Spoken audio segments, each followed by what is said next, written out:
obviously on my end because I didn't have my headphones in. I thought that I could just roll with this thing without having the damn headphones in, but lesson learned, headphones have to be in. I am joined by my beautiful guest. I'm joined by my good friend, Kevin Gerard, the Dolphins fan. He's a very optimistic Dolphins fan. I think he's got a little more swole in his chest now. I mean, a couple years back, he had to kind of walk a little deflated. Now I can see the chat. Dried Ocean, I see it. Take two. We're on to it now. Take two. Think we're a little better.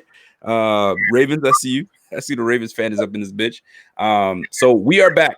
We are back. My good friend Kevin's here. We're going to touch on a few topics from around the league. What I was trying to touch on, Rise Grange, man. We are back, man. What I was trying to touch on earlier was David Carr needs to shut his ass up. I'm not sure if you heard about this David Carr nonsense, Kev. He was essentially making fun of Jameis Winston on the type of training Jameis Winston has been doing. Now, I will say this, though. Jameis Winston has had some unorthodox training styles. He had one of them where I think he was backpedaling and it just wasn't a good look. I don't know what he was doing, but whatever works for him will work. But David Carr specifically was pretty much said, it's just wise to stay away from having your family train you on being a better quarterback. So I want your thoughts on You haven't seen it?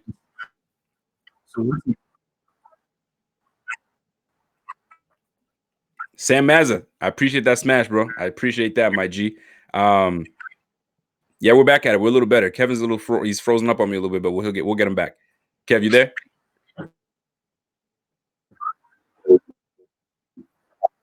He's there and he's here. He's here and there. I'm hoping we can get Kev back on.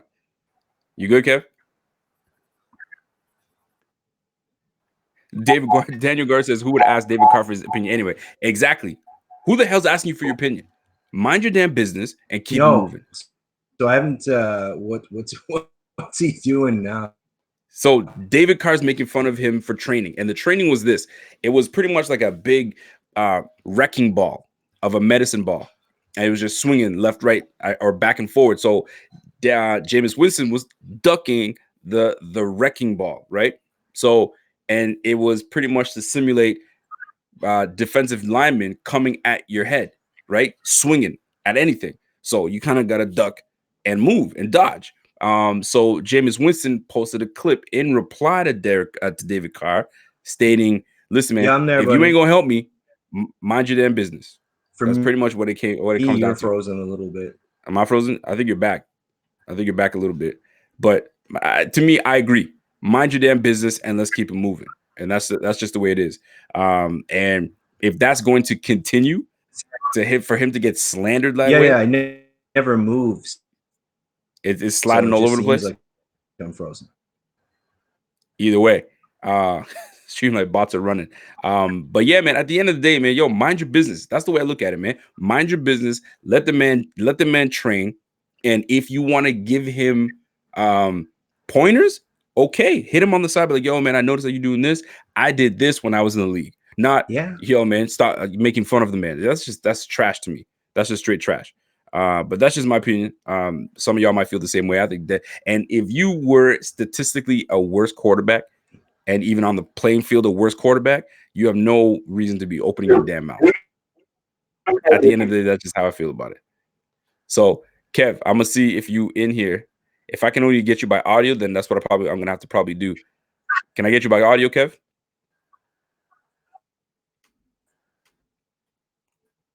If you hear me, Kev, let me know. So Ryan Sealback, I see you, bro. So I'm not a big fan of any of that stuff going down. It doesn't please me when I see stuff like people hating. Like the hate just gotta stop, man. Y'all just gotta stop with that nonsense, man. P.S. Rico, thanks for always pronouncing my name right. Sam Mazza. I mean, shit, how many other ways to pronounce that damn name, man, bro? I don't get that. So that's the way I look at it, man. It's Rico back at it again. Jonathan Provost, I see you, bro. Let me see if I can get my man Kev back in. Kev, you in, man? Let me see if I can get Kev back on it. Let me load him back in. So I'm not a fan of that, but that's just the way it is. But anyways, I brought my guy Kev on today so we can speak on the Bills and a few topics on some of our players on this team. So, by the way, shout out to each and every one of you guys tuning in. This is the Buffalo Fanatics. I'm your host, Rico. I got my guy Kev in the building. He still experiences some difficulties right now. I don't know what's going on, but if I can get him back in, then maybe it'll work out. Let's see. Let me see if I can get my man Kev back in. Kev, you showing, man. Your face is showing, so I think you'll be all right. But maybe not. He ain't got that Bell 5 that I got. I got that fiber optic. That shit is fast as hell, boy. He's still working on that stuff, boy. But let's get right into it while Kev gets his tech in order. I need to talk on that Brandon Cooks. I need to talk on that Brandon Cooks right now because I'm not understanding what's going on with Brandon Cooks. My man's been traded a litany of times. You can hear me? Let's just go by audio then. It is what it is. Well, I can hear you. Yeah. Can you hear me? Oh, you're good now. You're good. Yeah. The camera's even closer to my pretty face, so I like it. There we go. So we're about to get into the Brandon Cooks chatter. And Brandon Cooks, good trade for the Houston Texans or not? No. Like, Brandon Cooks is a decent player. Like, he's good. Let me rephrase. I like the trade, and if this was 2017, I could understand the compensation.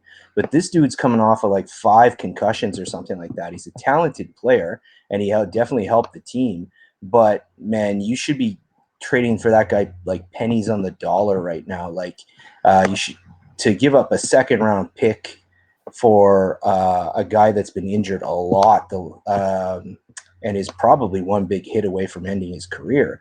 And keep in mind, he's got his contract is hefty.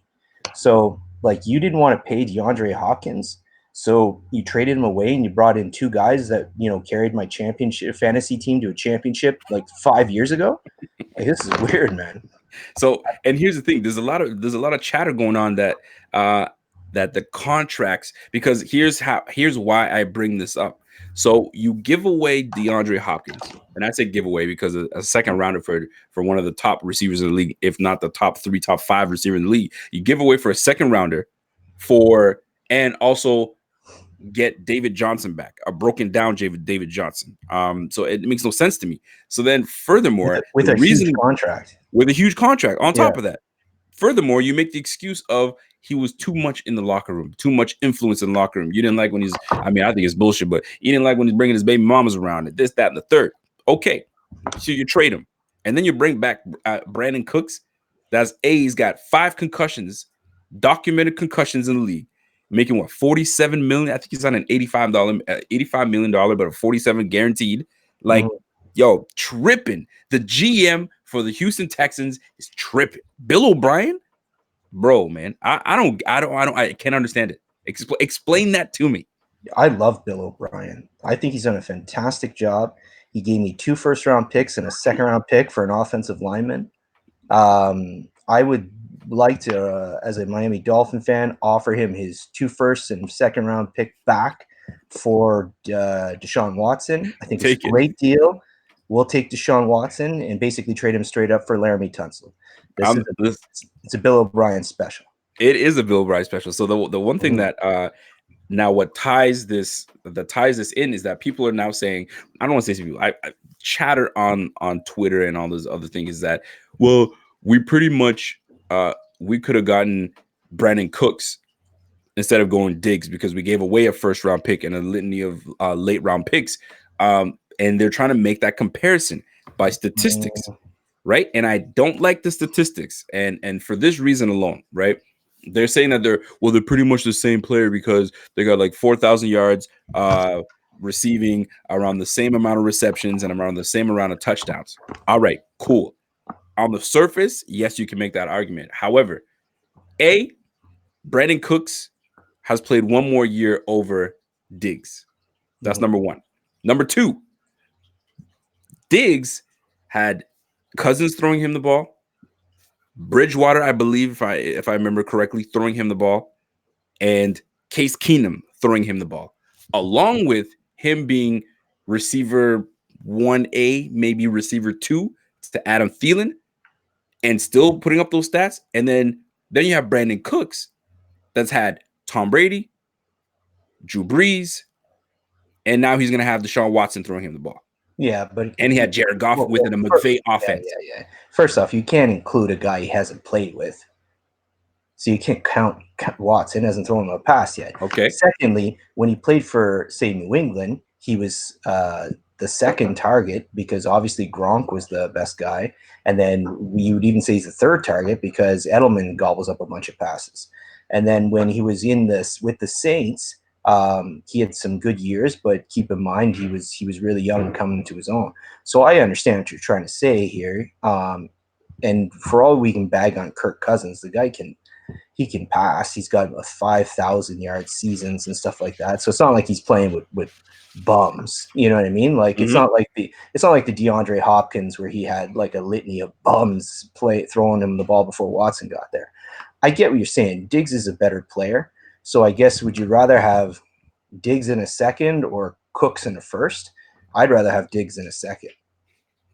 I mean, there's no question about that. It's just the argument being made that Cooks is just as good as Diggs, and I think that's what's being put out there. And I'm trying to put a break, cut the crap. They're two different types of receivers. There are things that Brandon Cooks does well, but there are many more things that Diggs does better than Cooks, and that's what makes him a more viable player. And that's why Brandon Cooks went from. But I just see the argument just trying to be made. I just don't like it. Well, Cooks is an elite like speed guy, right? So he's great if you have other guys on your team that can absorb. Like if he'd be great with DeAndre Hopkins because you'd have Hopkins to take everything in the short and intermediate, and then Cooks can specialize as a deep threat, which is what he was when he played in the Saints. What could have been? But yeah, Diggs is a better player. Now, I didn't get your opinion. I didn't get your chance to chime in on this. The Jameis Winston stuff. Where David Carr is talking a whole bunch of shit. Yeah, I didn't see like what you. I know what you're talking about. He had some weird training methods, but I didn't actually see what he was doing. So, sounded like he was playing around with a medicine ball or something. I don't know. I don't know. So it was like a big old hanging medicine ball, like just 4 times the size of my head, and the trainer was swinging it towards him. So his job was to avoid it. And as it's on its way back, to duck out of the way and keep his eyes downfield, and as if he's, scanning and surveying the field. So he did that a couple times. Was he throwing the ball? He wasn't. It was just like chopping your feet, keep your eyes level, duck, and keep your eyes up on the field. So David Carr made his comment, and Jameis Winston's pretty much his rebuttal was, "Hey man, either you come in and help me out, and you feel like if you can help me out with something, or mind your business." Yeah, and I totally agree with that. Mind your business. He was polite about that, and then, but I mean, furthermore, he attached a clip of him in the pocket, and I don't know who it was, but it was a lineman coming in and swiping for the ball / head and trying to get at it. So he had to kind of duck his head, and away he goes. So, and he solidified his rebuttal with that clip. So it made sense. But at the end of the day, shit, man, David Carr's got to shut his ass up. That's what it comes down to. But that's his job, man. He works for the NFL Network. His job is to like talk about players and stuff like that. I mean, that's what we're doing, right? So like, you don't always think that everything you say is going to get back to the person you're talking about. He spends his whole career talking about other players play NFL. It's probably something a little bit unorthodox. I mean, whatever. Who cares? Winston's got to change something up. But yeah. Yeah, I mean, that's the way I look at it. By the way, thanks for tuning in. This is the Buffalo Fanatics. My name is Rico. I got my man Kev, the Dolphins fan, here with me. We will get into some Dolphins talk, and no better time to do it than just now. So, Kevin, I want you to grade your Dolphins offseason thus far with the additions they've made, and I want you to touch on the additions they have made and how they're going to impact the Dolphins. Talk to me on that. Looks like their plan is to use free agency for the defense and to the draft for offense. It's going to be hard to grade their offseason before the draft simply because everything's going to hinge on what happens at the quarterback position. But, from a pure free agent aspect, the big guys they signed they managed to sign Barnard Jones, He's a good corner. He's a good cover guy. The knock on him is he doesn't get a lot of interceptions. You got to do the bing, bing, bing thing here.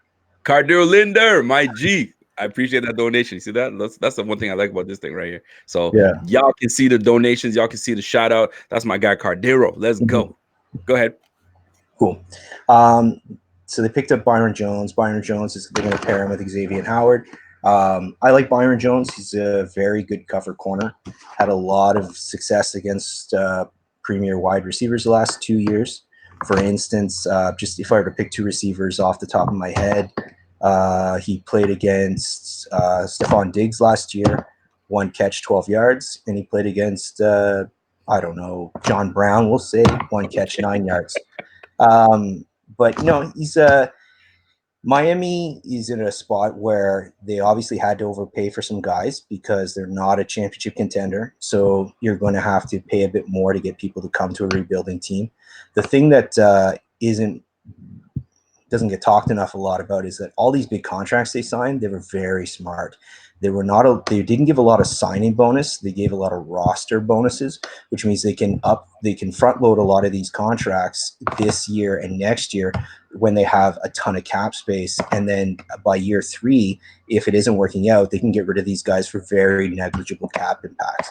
I mean, with all the money they've spent, they still have about $38 million left in cap space this year, and they're projected to have $80 million next year. So you guys are taking a page out of Brandon Bean's book, because Brandon has been signing these free agent guys to very modest deals that allows us to have the option to get out of the deal in 2 years from now, which is nice. So it seems that your GM, is it Ross? Not Ross. Who's your Greer? Excuse me. Yeah. Greer is doing a hell of a job with that team, and I said it last year. I said it actually a couple years ago too. That the Dolphins, although that the Bills fans tend to think that we run the Dolphins. I mean, I still feel we do, but you'll have ways that you'll have your opinion on that. But you guys are building a freaking team in South Beach, and I'm telling you, man, that's a team that's you got to pay attention to them. So what I find the Bills, when you guys turn your franchise around, you hired the right coach, you hired the right GM, and what it is those coach and that GM have a vision they're together. So they know what players they want that will fit in their scheme. There's guys that you take Micah Hyde. Micah Hyde was a good player in Green Bay, but you brought him to your squad and you put him in a specific role that fits him, things like that. And that's kind of what Miami's trying to duplicate right now. I know the easy thing to say if you're not a Miami fan, especially if you're a fan of another AFC East team, is, they're just bringing in a lot of old Patriots. Well, they're bringing in the select guys because they will fit the scheme. Same thing as why McDermott brings in a ton of ex-Panthers, right? You bring in guys that fit the scheme that can fit what roles. All the free agents Miami brought in too, none of them are older than 27 years old. No one talks about that either. They didn't just go out and sign a bunch of big name guys. They went out and specifically targeted guys for specific roles that are 27 or younger. They're not signing 32-year-old defensive ends. They're not signing guys on their last legs coming. They're signing young guys. So you have to attach a price to pay for that youth. And a free agent guy who's 25 is going to make significantly more than the same level of caliber of player if he's 31. That's a great point. That's a great point. I do want to give a shout out to my guy Joshua Thornton. What's going on, Rico? He says we did enough. He feels that we did enough, and AFC East is ours. A little premature because the teams are putting things together, like Kevin's talking about. Man, his Dolphins are putting good deals together. Miami's 2 years away from taking a shot. You guys won 11. You guys won 5 games with next to no one. Yeah. And the reason you guys won those games was because Fitzpatrick really put you guys on his shoulders. You know what I mean? Fair enough to say, and kept you guys in games, and the defense kind of, did their thing. You're not giving your team enough credit. And we had some young receivers that step up. Preston freaking Williams, man. Preston Williams was undrafted rookie. He came in, he played really well. Then he got hurt. Devontae Parker should have went to the Pro Bowl. Yep. and he had a crazy year. He did really well too. He finally showed, fulfilled some of his potential that he had, mostly because Fitzpatrick, he suits those receivers well, because those are big guys and they're really good at 50-50 balls. They're good at contested catches, and Fitz isn't afraid to put them up. Whereas Tannehill, he needs you to be 2 yards open before you throw the ball. Still throwing shade on Tannehill, huh? No, I mean, there's different quarterbacks that are like that. Some quarterbacks need you to be open and then they'll throw it, and you have to be able to still complete the pass. Whereas some guys are a little, as we know, Fitzpatrick is a little more, he doesn't care as much. He'll lob it up there. There's a reason for all everyone hates on Jameis and his interceptions. There's a reason why he's throwing for 5,000 yards and 30 touchdowns on the other end too, because he's maybe these guys trust a little too much, but they're putting the ball up there and letting the receivers make plays. And that's valid to say. So I'm going to transition now, because you guys have added quite a bit on defense. So if you're going to go offense, where do you need to fill on the offensive side in this draft? Because you have 13 picks, 14 picks, give or take. Yeah, we have 14 picks. So we have 3 first-round picks, 2 second-round picks. That makes me sick. A third, and then keep in mind in 2021 we have 2 firsts and 2 seconds as well. So hopefully, even if we hit on, we've got 6 picks in the top 70, and we got 4 next year in the top 64. So if you hit on half of them, you're still looking at least 5 good players. I like your calm demeanor / arrogance / confidence, because you're sitting there like, yeah, 3 first-round picks, and here we got 2 second-round picks. Oh, and next year, don't forget, we got, so you will be competing us for sure. No, again, like you guys, your defense is way ahead of ours. One of the guys there, I can never pronounce his last name. I saw him in the comments, Daniel Guares or something like that. Daniel Guares, yep. He was talking about acquiring talent but putting a team together. Well, one of the good things about, again, the guys that we collected is that they've played for the coach before, so they actually are aware. There you go. They're aware of how these guys will fit in the team. So Kyle Van Noy was another big pickup. He played for Coach Flores. Elandon Roberts was a linebacker there. He played with him. He likes it. Shaq Lawson was a guy that we signed. Shaq Lawson's coach at Syracuse, a defensive line coach in Syracuse, is our defensive line coach right now. So that was one of the main reasons he signed with us. He said because he had that connection with his old D-line coach from Clemson. So we're bringing in guys that we know, you know what I mean? And most of these guys have played in a scheme that they're familiar with and have already played in. So Van Noy's been playing for years in this defensive scheme. So it makes sense. Yeah. But what we need on the offensive line is everyone. So we signed Ted Karras. He was the starting center for the Pats. So he's coming to play center for us. He's okay. He's no Mitch Morse, but he's decent. He can hold the fort until we can try and develop some other guys. We signed Eric Flowers, who was just a monumental bust at left tackle. I was surprised by that signing, by the way. Well, what happened was he stunk it up at left tackle. The Giants didn't keep him. He went to the Redskins, and they moved him into guard. And he played, apparently, by all accounts, really well at guard. Now, it's just one season, so who knows? Right. But again, we're talking a guy that's 25 years old, that has left tackle feet coming out of the draft, and he's a big guy, and he's very powerful. And he's got 1 year at guard, and he's played pretty well. So I don't think it's a bad gamble. Like, there were other names out there, but you're going to get these guys that are 29, 30, so by the time Miami's ready to compete, they're past their prime. The hope is by signing these young guys like Flowers in 3 years when they're ready, he's still only going to be 28 years old. See, now when you mention those things, and now it makes me now think of my team, okay, and the youth on the team and the movement that we're making. So now, seeing what we brought on, because you know the Bills very well. You saw who we brought on in terms of free agency.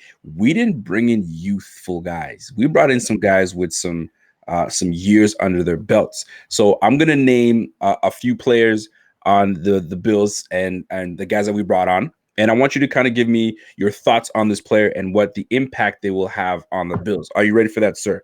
Yeah, let's go. All right. So we'll start with an easy one. We'll throw you a little floater. Stephon Diggs. What does Stephon Diggs bring to the Bills?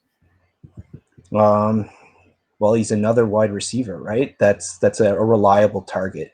I remember in the chat we were talking about, you brought up this, I think it was you brought up this specific play when you guys played the Ravens. Right. At the end of the game, well, I think it was Pierre. At the end of the game, you needed that it was like 3rd and 17 or something like that, and he goes to John Brown. I've been saying for a while, John Brown is he's a great number 2 receiver. He shouldn't be your number 1 receiver. He put up decent numbers last year because Hold on a second. You said Diggs shouldn't be, or did you said John Brown shouldn't be? John Brown. Excuse me. Okay. Diggs is an actual number 1 receiver. Got it. Diggs is that guy that when you have to make a play, he's going to be able to make the play. Brown can make some plays with his speed, but he doesn't have the physicality. He doesn't have the route running that Diggs has. Yep. And that's not a shot on Brown. That's just Diggs is an upgrade in those areas. Okay. So you've gone through an interesting little thing where it was like because of Josh Allen's, how shall we say, accuracy variance. You don't want to do it. You wanted big targets. That didn't really work. So then you wanted small guys that can separate. And you were going to not use a number 1 receiver, but just get a bunch of separation guys and let them spread it around. And that didn't work in terms of a passing game. So getting this number 1 receiver is going to be a third kind of strategy that you guys are going to use. And I think this is the best one. I think he needs a guy that can make a play when that needs to happen. So most people will complain. Well, they've been complaining that we never had a bona fide number 1 receiver. I mean, the last time we had a bona fide number 1 receiver, we went Andre Reed, then we went to Eric Moulds, then we went to Stevie Johnson was our number 1, and then Sammy Watkins then became our number 1. You know what I'm saying? And then we haven't had a number 1 since. So now that we have Stephon Diggs, and we have a pretty solid number 2 receiver in John Brown and a nice slot receiver in Cole Beasley, is it necessary that we need to go receiver high in this draft based on that we have a 1 and a 2 and a 3? What we've been asking for. You think we should go receiver high in the first 2 to 3 picks? Depends who's there, right? You're at a point now where you got to adjust your thinking. You can't think now of just plugging holes. You've got a really good roster, and if Allen can actually put together an effective or efficient passing attack, you should be able to go pretty far in the playoffs. So what you have to start doing is looking at who's best player available. The good teams don't just draft for need. They draft for the best player. Now, if and I'm not saying, I know you guys need a second corner. I know you guys need some other things. So if their players are relatively equal, you go with a position that you need. But because this particular draft is it's one of the best wide receiver drafts I can remember, if a really special talent falls down to you guys just because of sheer numbers, because there's so many good wide receivers, if one of these guys, like if Laviska Shenault or, who you guys were talking about at 22 is there at 54, and he's, by your GM's idea, by your GM's, how they have their players ranked and stacked, if he's significantly better than the player you have at the next position of need, grab him. Now, if he's just about on par with another guy at, say, one of the corners, then grab the corner because you need the corner. So I would say you shouldn't go looking to draft a wide receiver, but you should have an open mind that if one of the big guys or one of the good first-round talents slip to you late in the second, to have an open mind to possibly take him. So my man Richard Cartagena says, first of all, Bada Bing Crosby says, Rico's looking like a damn caveman and like a bum, but Kevin's looking smooth. Where the hell did you get a barber to make you look so damn good? I haven't seen a barber. I'm dying. I'm all shaggy, man. He said, "I'm dying." Yeah, I look like a bum. Like I gotta get this shaggy haircut. The shaggy haircut, yo. I purposely, there's a few people at work. The few fellas are like, "Listen, man, let's just for the cause of it, just let it go." Just let it grow and don't even groom yourself. Just look like a bum until this whole thing is over because no barbershop is doing it. And I don't trust myself to trim myself because I would mess things up. Yeah, If you guys see you me, can't shave. You I can't mean, shave. I'll tell you, if you guys see me come on clean shaven, it's not because I've had enough of this. It's because I screwed up somewhere and I had to take it all down. So I'm going to remain this way. Now, Well, Richard, we all know Jenna loves scruffy butt. If you're not aware, that's Rico's nickname at home. Scruffy butt. Make fun of him accordingly. You're a fool. So Richard Cartagena also says we will have 2,000-yard receivers. No. John Brown and Colby's, John Brown and Diggs. Possible? I mean, it's possible, but Allen would have to take a huge leap. You know what I mean?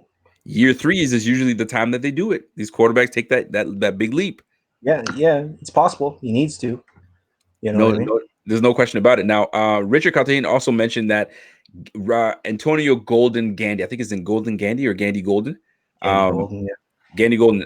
What are your thoughts on him? Yeah, he's all right. He's a big lad. He doesn't get a lot of separation, but he makes a lot of really good catches. Right. He's playing against a little bit lesser competition.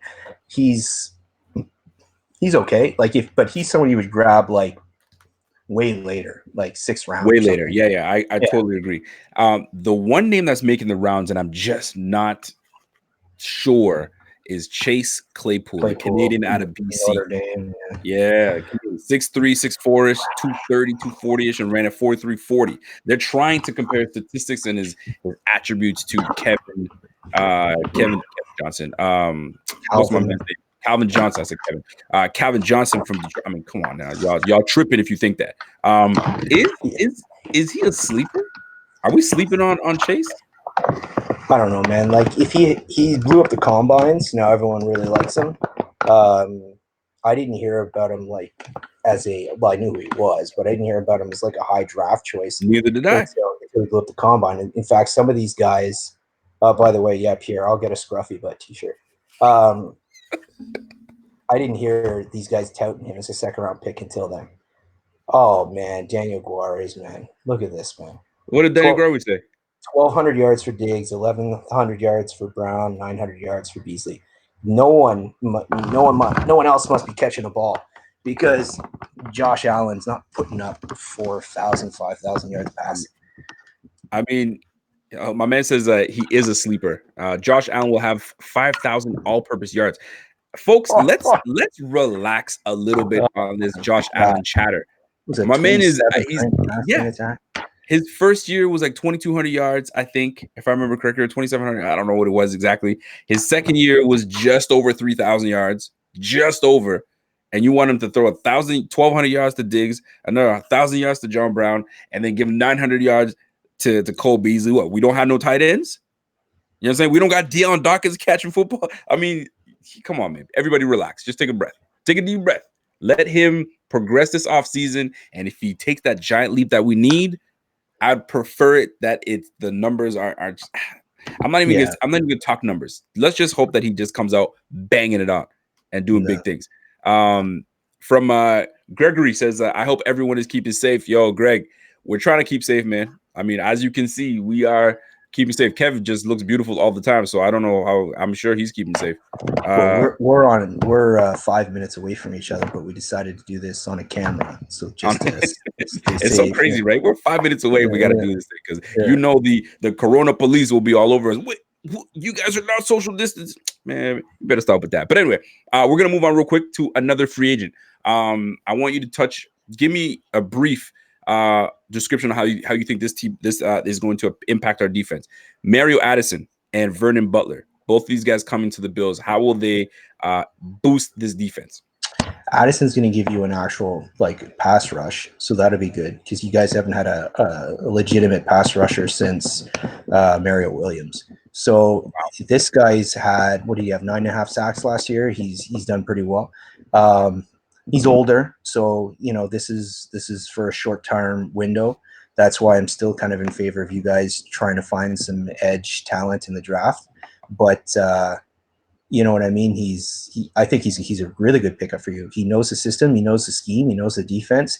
He can come in, he's going to get close to double-digit sacks. And that's what your team needs. It's crazy, it's ridiculous that you guys aren't putting up more sacks than you are, considering with your secondary.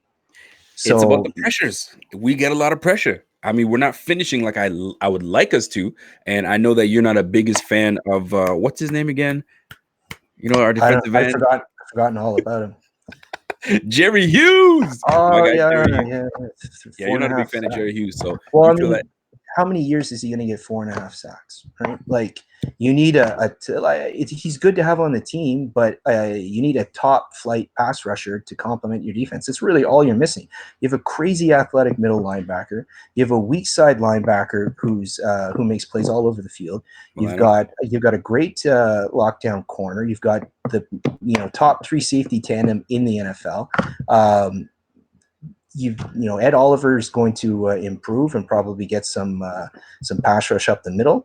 I'm not a big Vernon Butler fan. He was a bum the first few years of his career. He had a decent year last year, but he can come in. You're not signing him to be a starter, right? So on your team to come in and come off the bench as a rotational player, that's fine. He's decent. I'm not as high on him as Addison. I think Addison can step in right away and make an impact.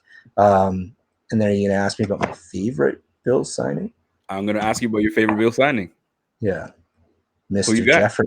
Oh, Quentin Jefferson. So Jefferson. What? People probably don't know enough about Jefferson unless they've done the research on him. I didn't know anything about him until last year. So last year I started watching these Seahawks games. Yep. And some bum that I've never heard of was out there making plays. And I was like, who's this bum? And then I looked him up, and it's Quentin Jefferson. You know what I mean? I was like, never even heard of this guy. And then I watched another Seahawks game, and I was like, holy shit, there he is again. And then I watched another Seahawks game, and I was like, there he is again. All year, man. This guy is really good. I like this guy a lot. Yeah. He's a great signing. He's going to bring the nasty. That's your, like Jordan Poyer was a nobody kind of thing when you signed him. Right. And then he's turned out. I think he's going to be that kind of player for you. He can play outside in the early downs. He can slide inside into DT beside you put him beside Oliver in obvious passing situations. Yep. You got Addison on the outside. You can do a rotation of the other, whatever Hughes or what's his name, Murphy there, who if Murphy even makes it past camp, to rotate those guys on the other side. Yep. And I think he got, who knows, maybe what's the 7th rounder? Gerald Johnson. Oh, Daryl Johnson. Look at you, man. Yeah. I swear, I keep telling you, you just need to become a Bills fan, man. You know a lot about this damn squad, even back to the damn 90s. Stop playing, man. You're a pretend Dolphins fan. Just become a Bills fan. They would love you. We'd embrace you. Yeah, it's cool. He thought about it. Yeah, I'm good. I could get behind that defense, man. But that defense is going to be solid. I think it's going to be you're looking at another easily top 10 and very, very tight top 5. Top Jefferson, 5, for those that don't know about Jefferson, this man is what you call a football player. Left, he can go D end, he can go DT, he can go right to the 3 tech or the 1. He just moves all over the place, and his motor is nonstop. Yeah, he can play 3 technique all the way out to the wide 9 if he wants. I really like him. So my man James Soggs, does Ed Oliver get double-digit sacks this year? I don't think so. I don't think he does. I think it's hard because your other guy that you've got, Star Latule there, he's no pass rush whatsoever. Maybe if Jefferson can create a pass rush inside kind of thing, but and then it's hard. It's hard for DT to get double-digit sacks. It happens, but I mean, throw Aaron Donald out, and how many of these guys legitimately get 10 sacks all the time?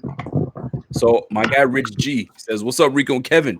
Let's get Singletary some backup to lighten the workload for the long haul." So we're gonna jump into the running back, and I don't want to transition, but you know what I mean. It's the fans, it's the people's show. So Singletary has been quite a topic, a hot topic right now. And Marshall Parker, I agree, 6 sacks for Ed Oliver. I think he's about 6, and if he tops out 7, maybe 8, but I think 6 is the nice number for him. But anyway, back to Singletary.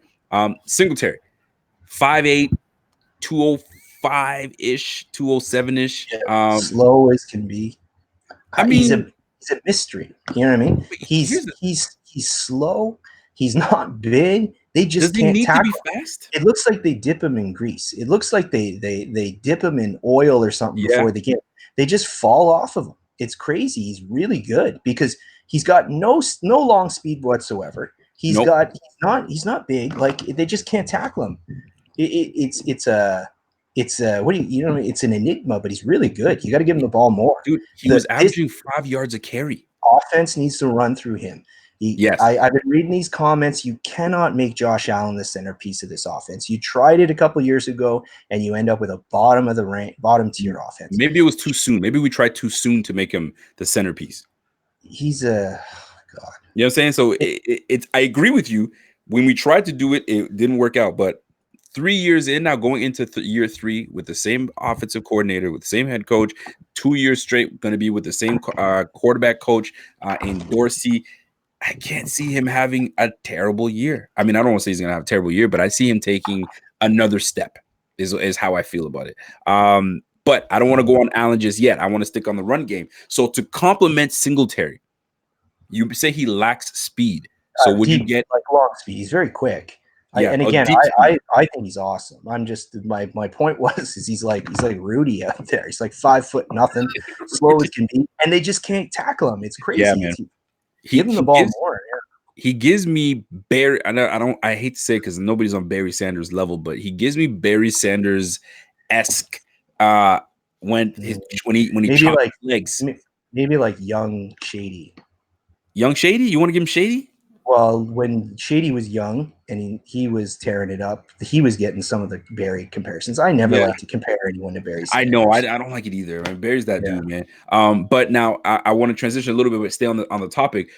Who do you compliment Singletary with? Speed back or a power back? I was always about having a speed back compliment him because I just think a long speed running back would be perfect. But then I saw what Derrick Henry was doing all year long, and just he's nice like that. And I purposely put it up there for AJ Dillon, but I'm on the train for AJ Dillon, man.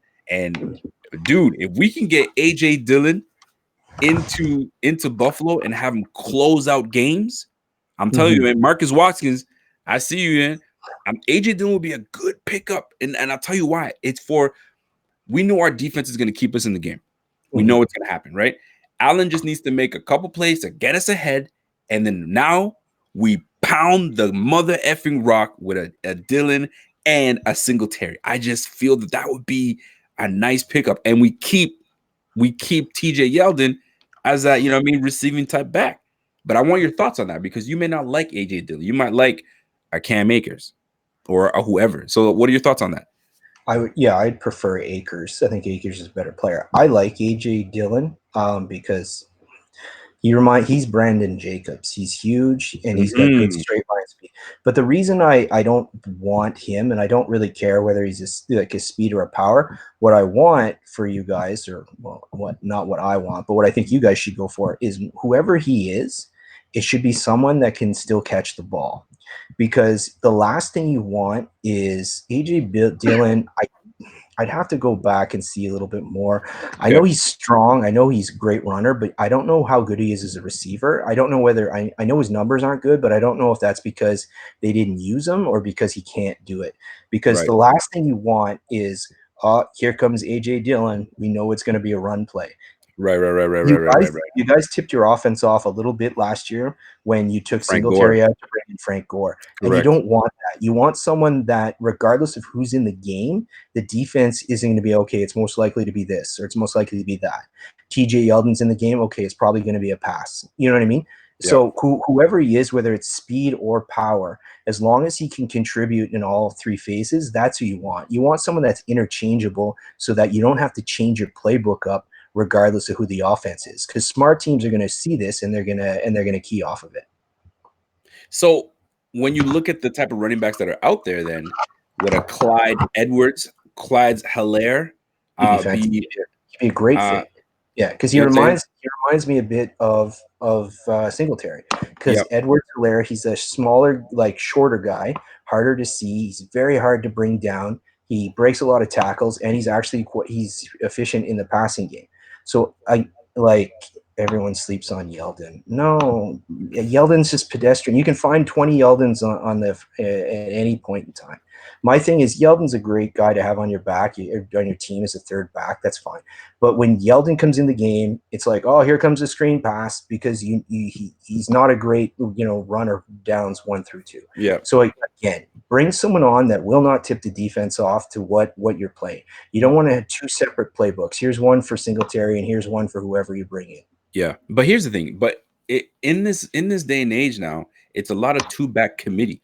So I feel like defenses are used to like interchangeable running backs coming in and out. But I do get it. You want someone that's very similar to the back you have, so scheme doesn't change. But like you go to the 49ers, they have three backs that could.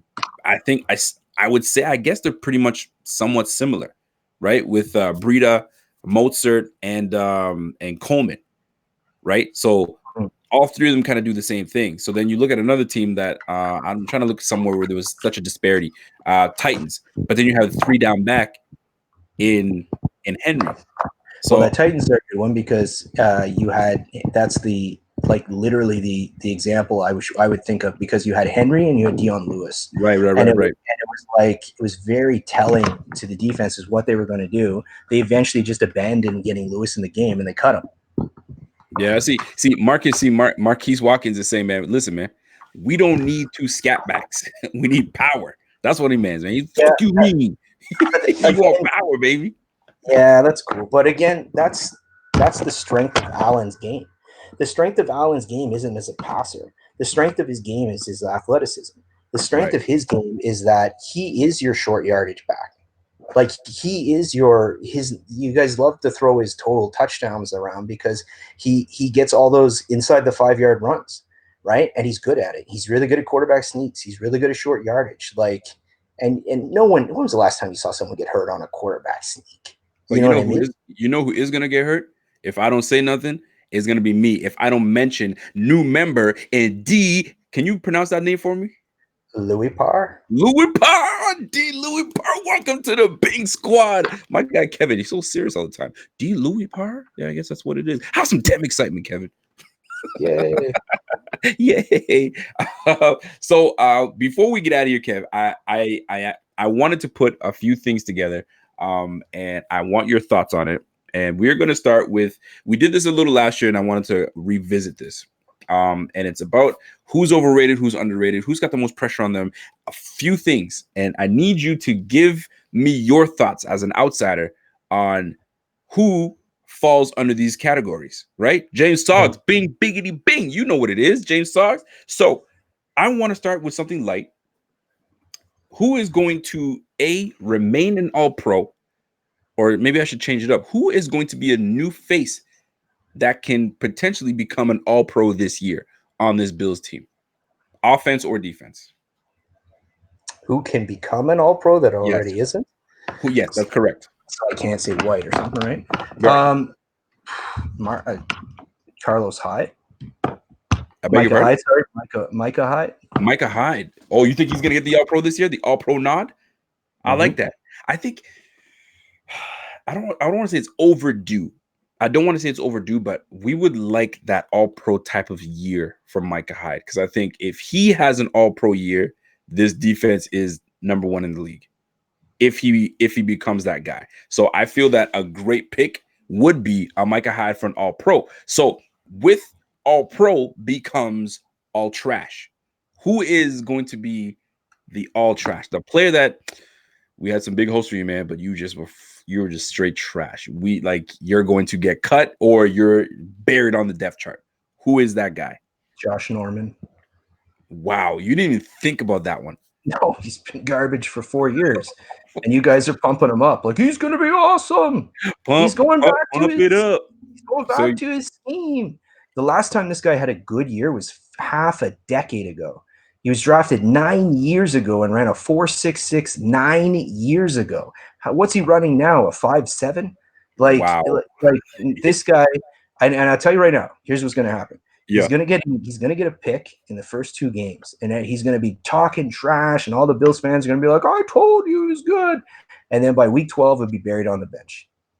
Wow. So he'll start off hot and then fizzle out. Yeah, he's finished. He's trash. So Levi Wallace is a better player. So one of the members of the Buffalo Fanatics decide to say that Tremaine Edmonds is his pick for All-Pro. He will become an All-Pro this year. Would you see any validity to that, sir? Yeah, absolutely. He can. Yeah, he was. He should have.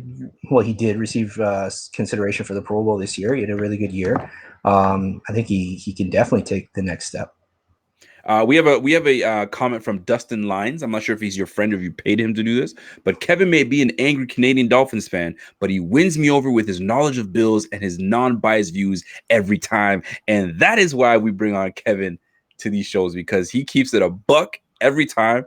And he doesn't feed into the bullshit that Bills fans like to spew at us. And Kevin has swayed me away to feed through the nonsense, because sometimes, although I never put goggles on for my team in general, but sometimes I may feel a certain type of way about my team. And Kevin be like, pump the brakes a little bit. This is what you need to know about this person and this person and this person. And then I had to really check myself. But I hate him for that at the same time. I do, because I'm all hype. And then he tries to pour some cold water on me to tell me to chill out. I don't like it. I like to stay hot.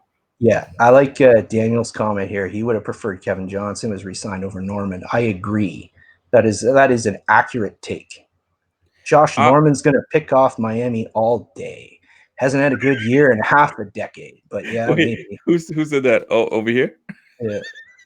Jesus. Anthony John. I mean, that the avatar says it all. But here's what I want to ask you as well, right? What did Marquise Watson say? Marquise Watson says we're gonna run all over Miami. Marquise, man, we are Miami's 2 years away. 2 years away. 2 years away. Yeah, they're like they have to get a quarterback first, which we don't really have one. You know, Fitzpatrick's a nice stopgap. Fitzpatrick's like, he's really good. He's really good at the ref is coming for that ass. Yeah. I don't know. Is it really arrogant, or I'm just saying that Norman's bad? Like, he hasn't been good in 5 years. I think it's because you say it with such conviction, it just pisses people off.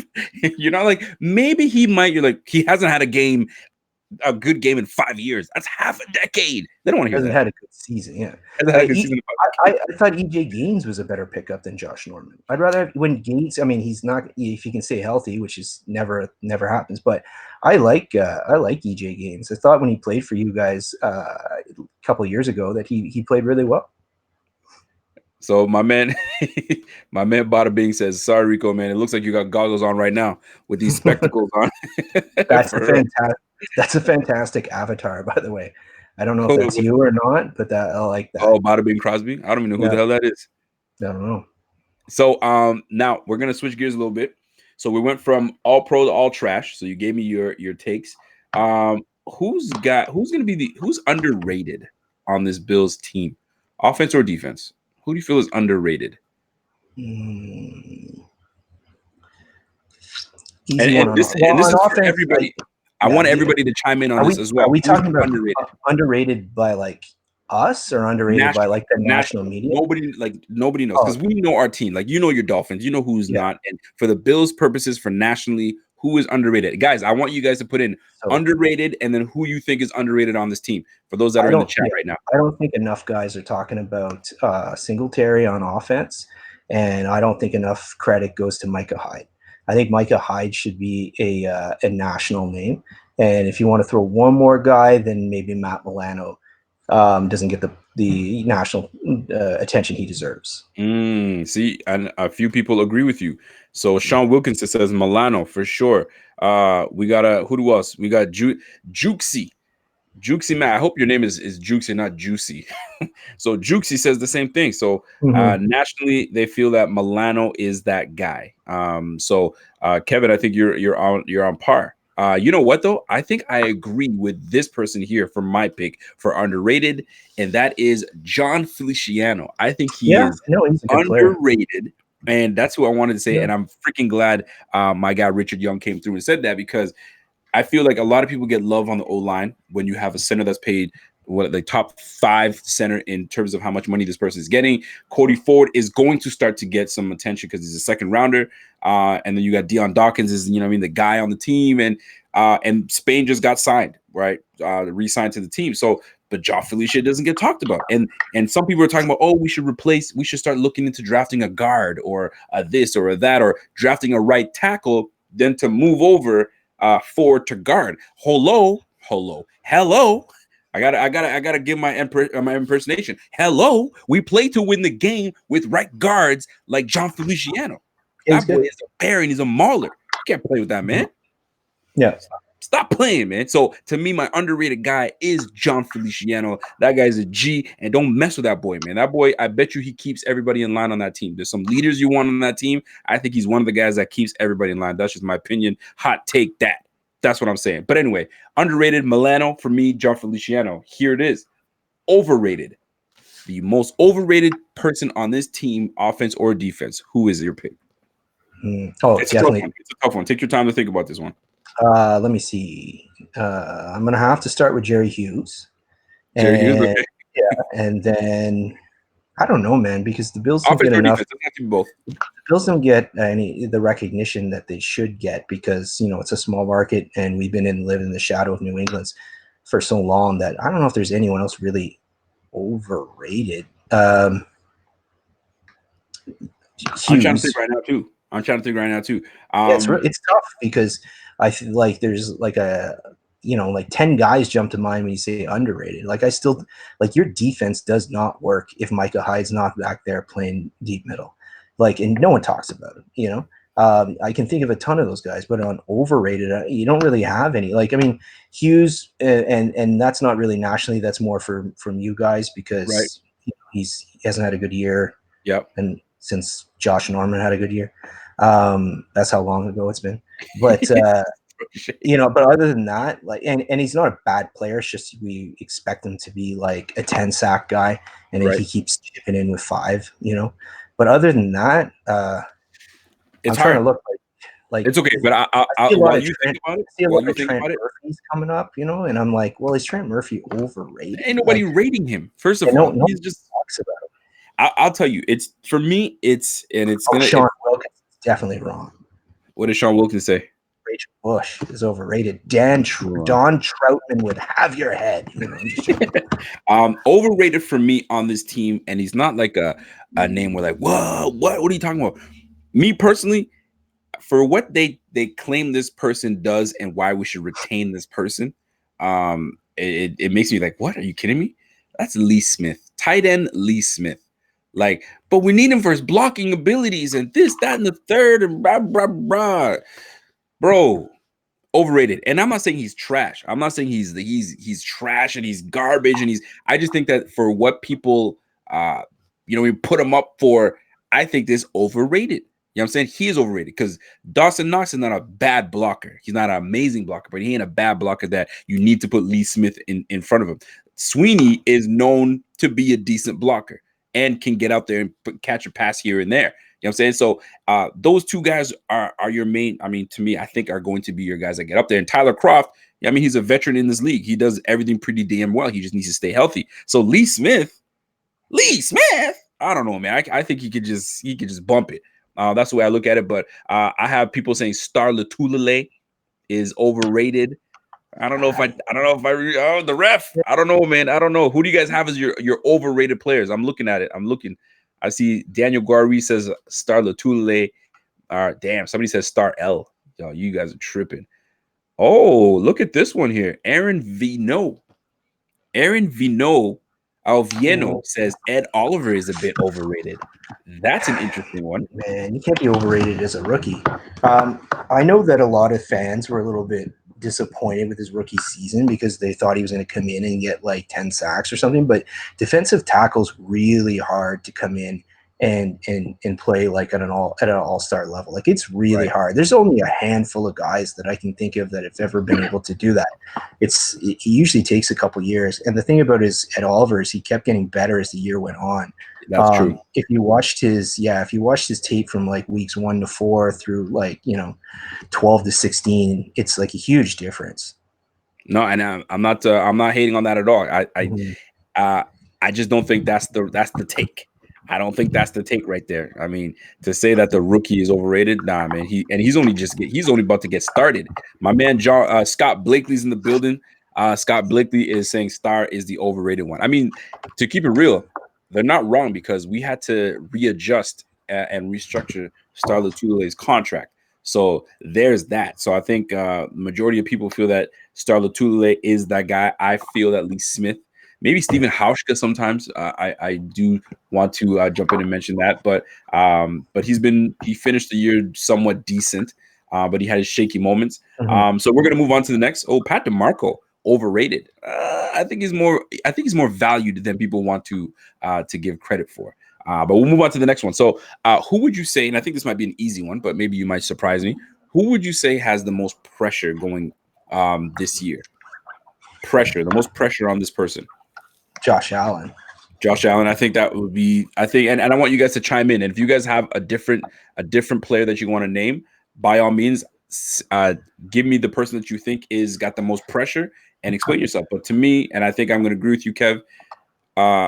Yeah, man, Josh Allen has a lot of pressure. This is year 3 now in the same system with better weapons, right? They've improved his weapons every year since he's been here. So, and those are 2 years. So going into year 3, I think the pressure is it's not just a little bit of pressure though, because some people say, oh, he's got a little pressure on him. That's a lot of pressure because now we've given you a number 1 receiver, right? Yeah. We strengthened that O line. We've kept the offensive coordinator for you. We've even brought in a quarterback's coach for you. So what more do you need? We strengthened the O line. What more do you need? Right. Oh, So keep in mind too. It is any like this quarterback plays with the top 3 defense, and he has his entire career. So he's always playing. He's never playing deep in a hole, and when he does, hasn't been pretty. He's always playing with the lead. He's always playing ahead. I'm going to get a lot of anger about this, but you have a Super Bowl roster, in my opinion, and the only question is quarterback. Your defensive line with those additions is good enough. Your linebackers are one of the best unit in the league. Your secondary is one of the best unit in the league. Diggs gives you a very good offensive set of wide receivers. Knox needs to hold on to the ball a little bit more, but his athleticism's there. Your offensive line's solid. Singletary solid. This is a Super Bowl, a team capable of winning the Super Bowl. But take these highlights away. You have to have a quarterback that's going to do better than a 27th ranked passing attack. You know what I mean? You got to score more than 20 points a game. You have to. So all the pressure's on him. And again, if he was a 10-year vet, this would be a different story. I recognize that he's very young, and so we can't trash on him. But this is his year. This is the third to make that jump, and he has to be able to sustain a consistent passing attack. And he's got to stop that playoff game, man. Throwing laterals, taking 20-yard sacks. There was a play where it was 3rd down and 20. We just needed some yards to get the field goal range, and he couldn't complete a 2-yard pass to Foster with no one around. He has to make those plays. Lobbing a ball up into double coverage to Pat DeMarco 40 yards downfield. He has to be more consistent. If he plays as even if he can even get you to a mediocre passing attack, if you can get up to 15 because he's an elite runner, and you have a legit shot of winning the Super Bowl. I really think that. I think you're going to run away with this division. I mean, unless something crazy with New England happens, if some friggin' quarterback gets traded there or something, which I don't see happening. Yeah. Other than that, you're going to run away with this division. So Pierre mentioning Brian Dable as having pressure, the most pressure on him. How do you feel about that? To me, it's just, it's a cop-out that we don't want to put the pressure on our, quote, franchise quarterback. How can an offensive coordinator have more effect than the guy that's touching the ball every time? So you're pretty much saying Pierre should shut his mouth. No, I get it. Dable, he's under some pressure because they need to orchestrate more points. And I agree. Right. But the main reason you're not scoring more points is not because of any other position but the QB. The young guy has to take a step forward, and if he does, you got a good shot of winning the Super Bowl. Well, no doubt about it. Vlad. So my man Valmir Lumani says pressure is on Josh Allen. We have a true number one receiver. No offense to John Brown, but he's been on 3 different teams in 3 to 4 years. Also, Diggs, we will need a backup. His requested exit from Minnesota. He's gonna have to back up his request to get out of Minnesota, and that's a good point.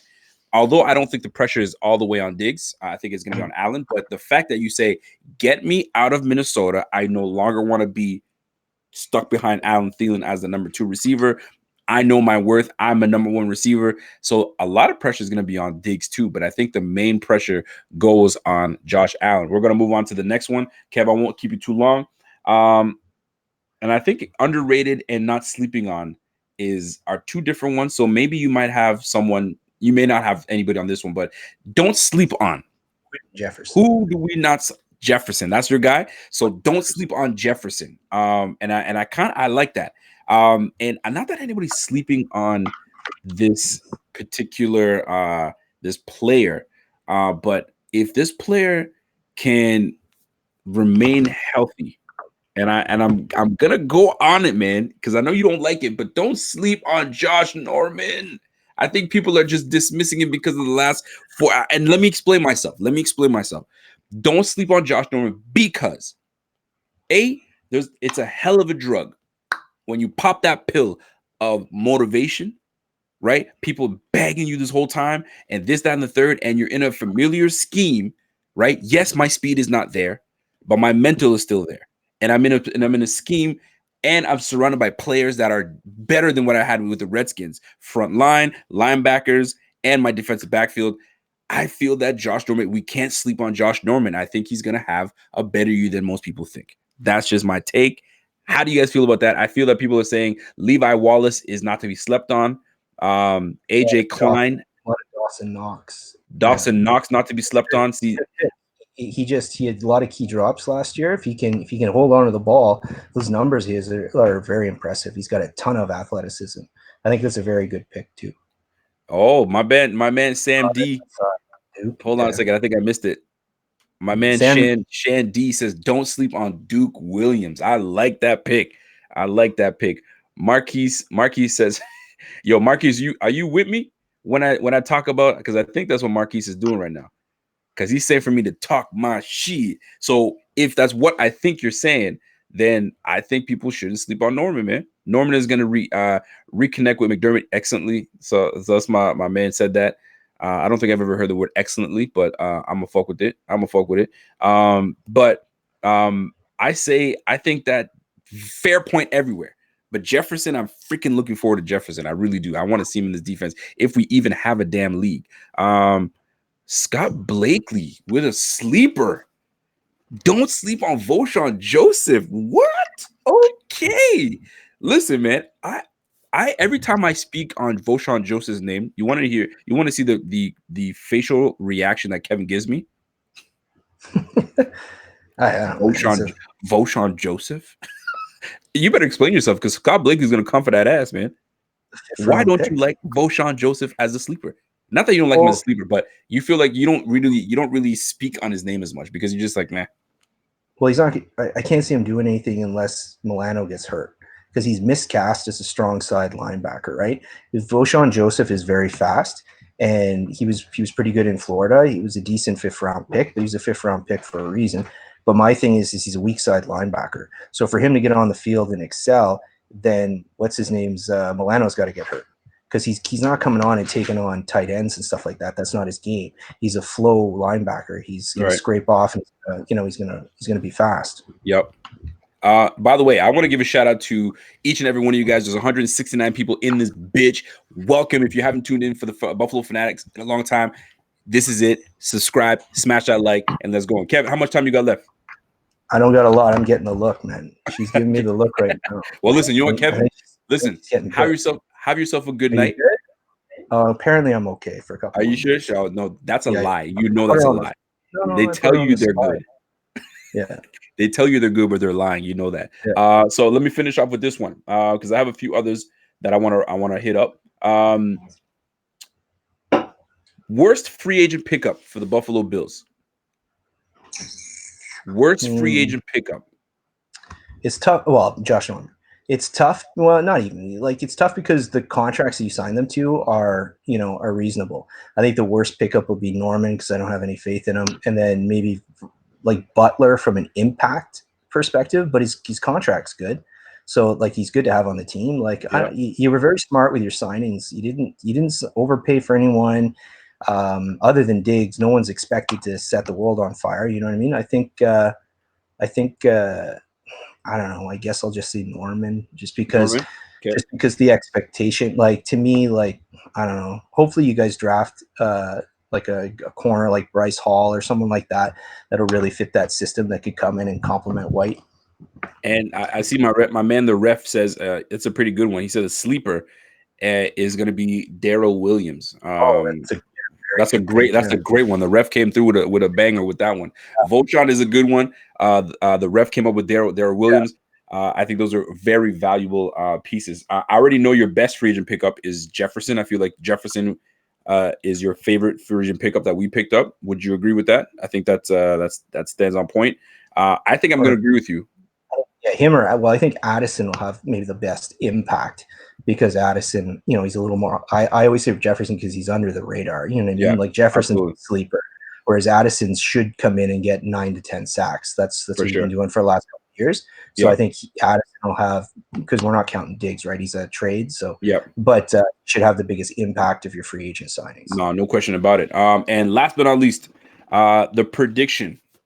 I want you to give me your prediction, not for record. I'm not going to touch on record. Give me your prediction for Allen's statistics this year. Oh, Josh Allen. He'll continue to get his goal line. I didn't need to say that out loud.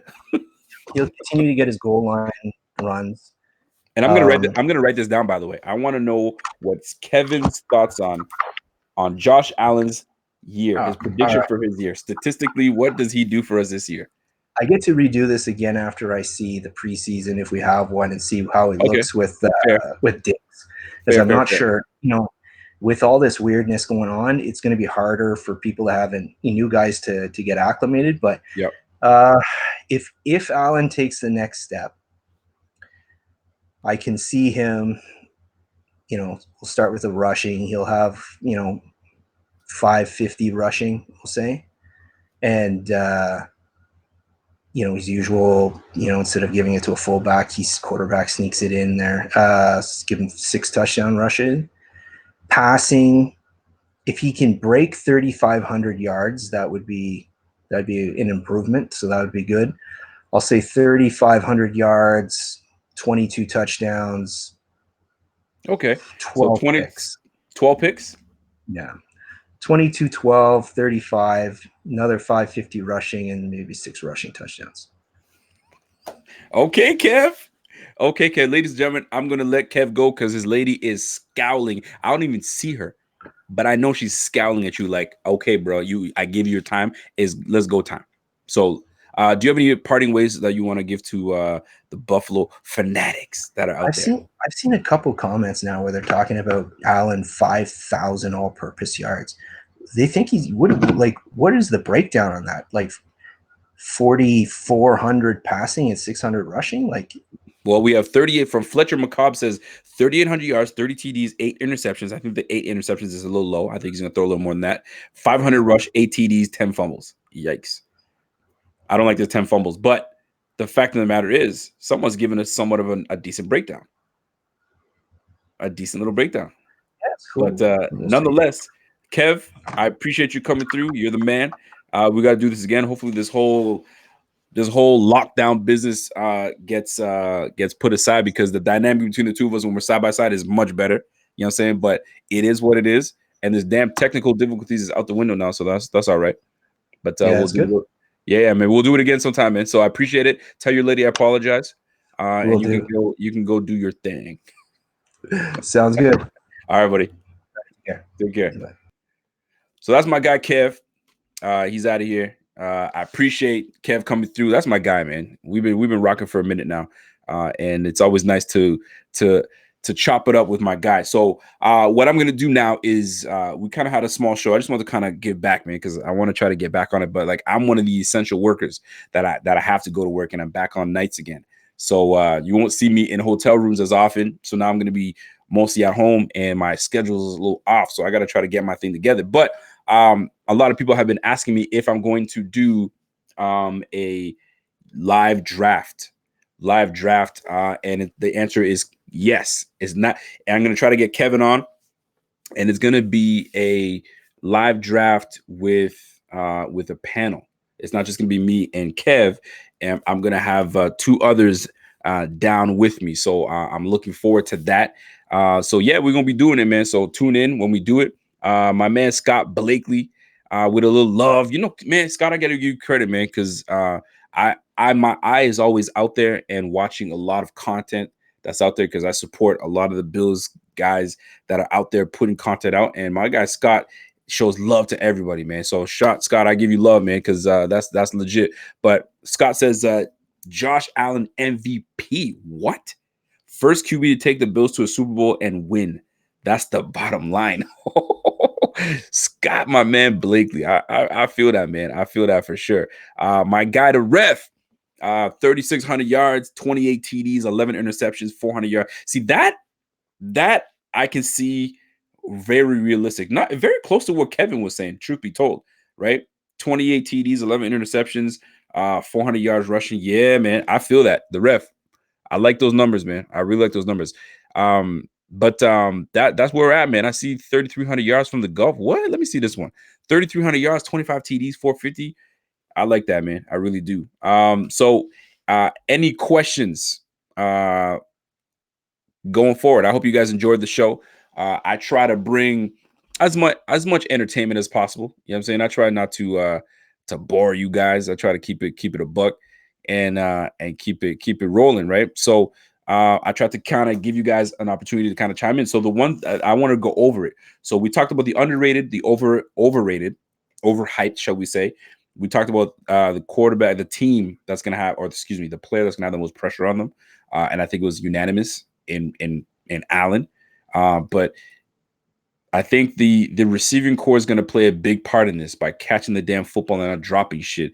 But Allen is the main guy that we are going to be paying attention to. James Suggs, my G.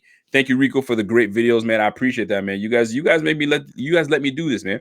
And although I can't put in as much work as I want to, especially in the times that we are, because I tell you right now, if they told me, Rico, stay your black ass at home and work, boy, I'll be all over this thing every day, putting out shit, but I can't. You know what I'm saying? Boys got to sleep, got the fam, so I got to do what I got to do. My guy Gregory, what's my guy Gregory saying? My guy Gregory says, I have a weird feeling Allen is going to turn into an Eli Manning esque quarterback with a few Super Bowls next to his name, a few years, and it's not going to fizzle out. Oh, and then it will fizzle out. I'm worried that's his ceiling. He brings nothing to the table they're two different quarterbacks. The fact that you're trying to put those two together in the same name, they're very different from one another. For real, man. The ref says, will the Bills ratings get respect in Madden 20? You know they won't. They do this every year to us. They punk us off and they don't show us love in Madden. You know what I'm saying? Like, for instance, I haven't turned on my Madden in a minute, but I can assume, I don't know if anybody has, but now that Diggs has signed to the Bills, they probably haven't made an update, a roster update yet. But if they have, what's his rating? And what did the team rating go up in? If it has yet, because in a roster, sometimes they're pretty quick with the roster updates. But what is it? What are your thoughts, man? Steven Campion says, you're the best, Rico. Thanks for doing what I do, man. I appreciate that, Steve. I appreciate that, Steven. That's love, man. Real talk, because there's a lot of content out there, people. There's a lot of Bills content out there. So, and the fact that I don't know about other teams, man, but I feel like we give as a Bills, a Buffalo, I don't know, small media. Can I call us that? You know what? Let's just do it. I just called it small media, like myself and a slew of others. I don't know how many fan bases have this many outlets that you can go to. You know what I'm saying? So the fact that we are amongst the many that are out there, and I think we do a decent job in providing the work, I think is paramount, man. I think speaks volumes. So we're going to try to continue to do what we do, because we have the media team. We have our bloggers that are out there writing almost a piece every damn day. My guy Adam Nanini is making things correct. You know what I'm saying? Making sure that we have something for you guys to read every day. And then on top of that, we have the podcast group, man. We got Casey, the TPP crew. You know what I'm saying? We got the Bills guys. We got Joe. Bro, we got Adam and the boys. Yo, the whole squad is lit. The whole squad is lit. So, yo, keep checking out, man. We got the Buffalo Fanatics Podcast Network. We putting out something almost every day. So be on the lookout for that. I'm gonna try to keep putting out some videos and some content. Next video that's coming up it's gonna probably be after the draft, and it's gonna be the state of the AFC. And I'm gonna it's not gonna be a live video. I think it's gonna be a video that I did before. I feel like I've missed that. I missed the editing part and doing my video and putting my stuff into there. So I might try to do that a little bit. But that being said, my beautiful people, it's been real. It's love. I need to see something real quick because it's not letting me see what I got. Okay, there we go. So yeah, man. So I just want to put that out there for y'all because y'all need to know that. So if you guys have any questions you guys want to put out there on draft, that I can try my best to do. If you guys have any questions on what y'all want to talk about, you know what I'm saying? You got it. It's right here. You know what I'm saying? Madden Sim season. Oh yeah, we could talk about that. So here's what we're trying to do, and I want your thoughts and your opinion on this. So we got no football, we got no basketball, we got no sports, period. So what we're trying to do is put out Madden Sim, right? We're gonna start a season. We're gonna update the roster as best we can, and just let it play out. And we'll actually let it run live on YouTube. So that way, sit back and just watch a Madden game and let the computer just go at it. See if Josh Allen is trash or not. We'll make it 15-minute games like it typically is, and we'll do a game every Sunday, right? And if we do it, and if it works out the way we'd hope it works out, it should run us right into the offseason and, preseason. Shit. And then once it's done, it fills the need, and then we get into the season. So we're trying to do a Madden Sims season. And I think it'd be dope. I think it would be super dope, man. Just let that shit run, let it play, and people can comment. Damn, there goes Allen throwing another interception. Or there goes Allen running the rock. Stephon Diggs doing his thing. Devin Singletary on there. That defense just picking things off, right? I think it'd be super dope, man.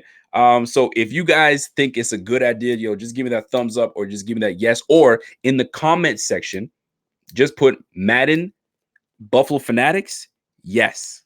Maybe I made that really convoluted there, but y'all catch what it is, man. Hashtag Buffalo Fanatics Madden. Let's just do that.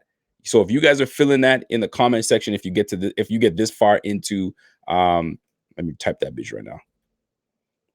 If you get this far into this video, let's do it. That's the way I look at it, man. So that being said, man, I think that we could really make it happen. And I hope I spelled it right, because I'm about to post it up. So if my spelling is horrible, then so be it. So if you guys are feeling that idea, shit, why not? Hashtag that bitch. Buffalo Fanatics Madden, and we'll put it together. We'll put it together. I think it would be something that'd be really cool. People get to watch that shit, and away we go. So any questions, concerns, anything you guys want to talk about? Are y'all trying to go on to you want to talk about the draft, players that you want, who we taking at the 54th pick? Are we taking a running back? Who's our first pick? I'll tell you right now, I'm conflicted because I really like AJ Dillon. I do, man. Think about it. Think about the running backs that we've had in the past with the Bills, right? Marshawn Lynch, bruiser. His career cut short with us. Good running back. You know what I'm saying? Fred Jackson, big boy, can go between the tackles. Success. You feel me? Willis McGahee, big boy, can run between the tackles. Success. Antoine Smith had some success with us. You know what I'm saying? A bigger boy. So to me, you know what? I like that. BF Madden. Perfect. Where is that? Oh, I got the wrong one. That's the way it is, man. Right there. Raj, you got that shit, man. BF Madden. Straight up like that. But yeah, man. So I like that AJ Dillon cat, man. A big back, You know what I mean? Pair him with my man Singletary. I think that'd be good, man. I think that'd be good. Scott Blakely says, "Are you going live on second day?" 1,000%. Scott, I'm definitely going live 1,000% on that, and we definitely gonna do it up. And I feel that this would be a fantastic idea, man, because I'm gonna have a panel with me, so it's gonna be dope. Something else that I'm thinking of doing, folks, because as you may have seen at the beginning of this feed, I had some difficulty trying to get this thing popping, right? So once my connection is straight, but once I get going, then it becomes legit and we can get it popping. So what I'm going to start doing is members only. I'm going to be bringing on members on a segment, and I'm going to bring them on, and we're going to talk about a segment for whatever purpose. If it's like 5-10 minutes, we talk about that segment for 5-10 minutes, and then out you go. Right? I think that would be dope, especially with this new layout. Because right now I'm using this app called Be Live, and allows me to go live off of this and straight to YouTube. So that way I can see it, and you can notice that I can actually put up some of your content or your comments onto the screen. So sometimes I may be in a point, I may be saying something, so I can drop your thing right there and give you a shout out just like that, and everybody can see that I'm picking you out. And it's dope. And the beautiful thing about this whole thing is I know who my people are, right? And my bangers, because you guys are color coded. So it shows very clearly to me who's who. So that's what I'll be looking forward to. So I think it's really dope. And I think we should keep that up, man. I think we should. I think that'd be something that I'd like to do. So bring on the Bing squad and chop it up with your boy. You know what I'm saying? I might talk about, you know what? Let's talk about the draft. We drafted second round pick Chase Claypool. I'm going to bring on Cody Finney. My man Cody Finney is going to come on with it, and he's going to chop it up. And boom, me and Cody chop it up. Boom, boom, boom. I appreciate your time. Click, you out of here. And then boom, I get onto the phone and we take phone calls. Bro, we gonna make this shit lit, man. We gonna make this shit lit. So and the only reason this works is because you guys are the bomb. That's truly what it is, man. That's truly exactly what it is. What do we got here? Hold on a second. I got to get this mic out the way. Let me see what we got. Charity, we're winning the Super Bowl. Nah, let's just let the season play out, people. Let the season play out. Will Allen take the next step in 2020? That is the major hope. He needs to take it and take it to the next level. That's the major hope. If he does it, man, we're going far into it. Think about it, man. Allen had a learning season, man. Let me tell you something. I don't know how many times you guys see me do this. My mustache is starting to get so curly. It's curling into my goddamn mouth, man. And I gotta keep doing this crap, man. But you know what? I said I wasn't gonna cut it, so I'm gonna see how scruffy I can get. You know what I'm saying? But it is what it is, man. That's the problem when you have mustaches like this. That shit curls like crazy, bro. But that being said, though, I think I'm about that, man. I'm about that. Bing squad, phone calls, and all that stuff. Shit. The Bing squad get the extra love, man. That's what it comes down to at the end of the day. Bada Bing Crosby says, hold on a second. Let me see what Bada Bing Crosby, my guy, Bada Bing. What my man says, sounds awesome, Rico. The channel got to be fun as hell after games next year. Yeah, you damn right. You know me. I'm gonna bring that energy. You guys don't. I don't play with that. I don't play with that. There goes again. The white face masks, huh? Y'all in love with that white face mask, man? I think it's overrated. The Buffalo support BF. I like that.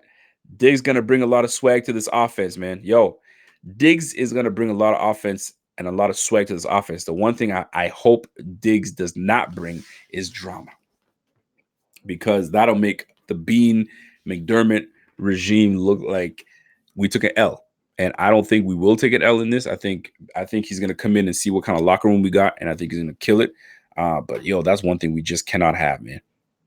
That's one thing we just cannot have, to the point you can bite the hairs on your mustache. Yeah, man, you know, D, you know what the fuck it is, man. So I gotta kind of, and I don't ever do this shit. I think it's corny, but you know what I mean? You just gotta kind of curl up with this and let it go, man. Shit. And I'm trying not to cut it because I want to see how scruff I can get. You know what I'm saying? Because this shit is patchy. It's patchy as shit. But you know what? Wifey says, hey, I kind of like it like that. I said, okay, girl. Okay. Oh shit, y'all got me tripping over here, boy. Rudy, what's going on, man? What up, my man Rico? See you from the Panama. Oh, my man's from Panama. Yo, I gotta give you a shout out for that, my man. My man's from Panama giving love, bro. Shout out to you, my G. Shout out to you. So, yo, y'all are shy tonight, man. Y'all ain't saying nothing. Y'all ain't saying nothing. I'm trying to read through some of your comments to see what y'all feel about. Okay, so let me put you on the spot there. So, with the 54th pick, the Buffalo Bills select. Put your answers in the chat, and I will click on every one of your things to see what people are saying. My man Buff Bear says this channel is the shit, bro. I love what you guys do here. Much love to all the Buffalo fanatics. That's my guy. That's my guy, man.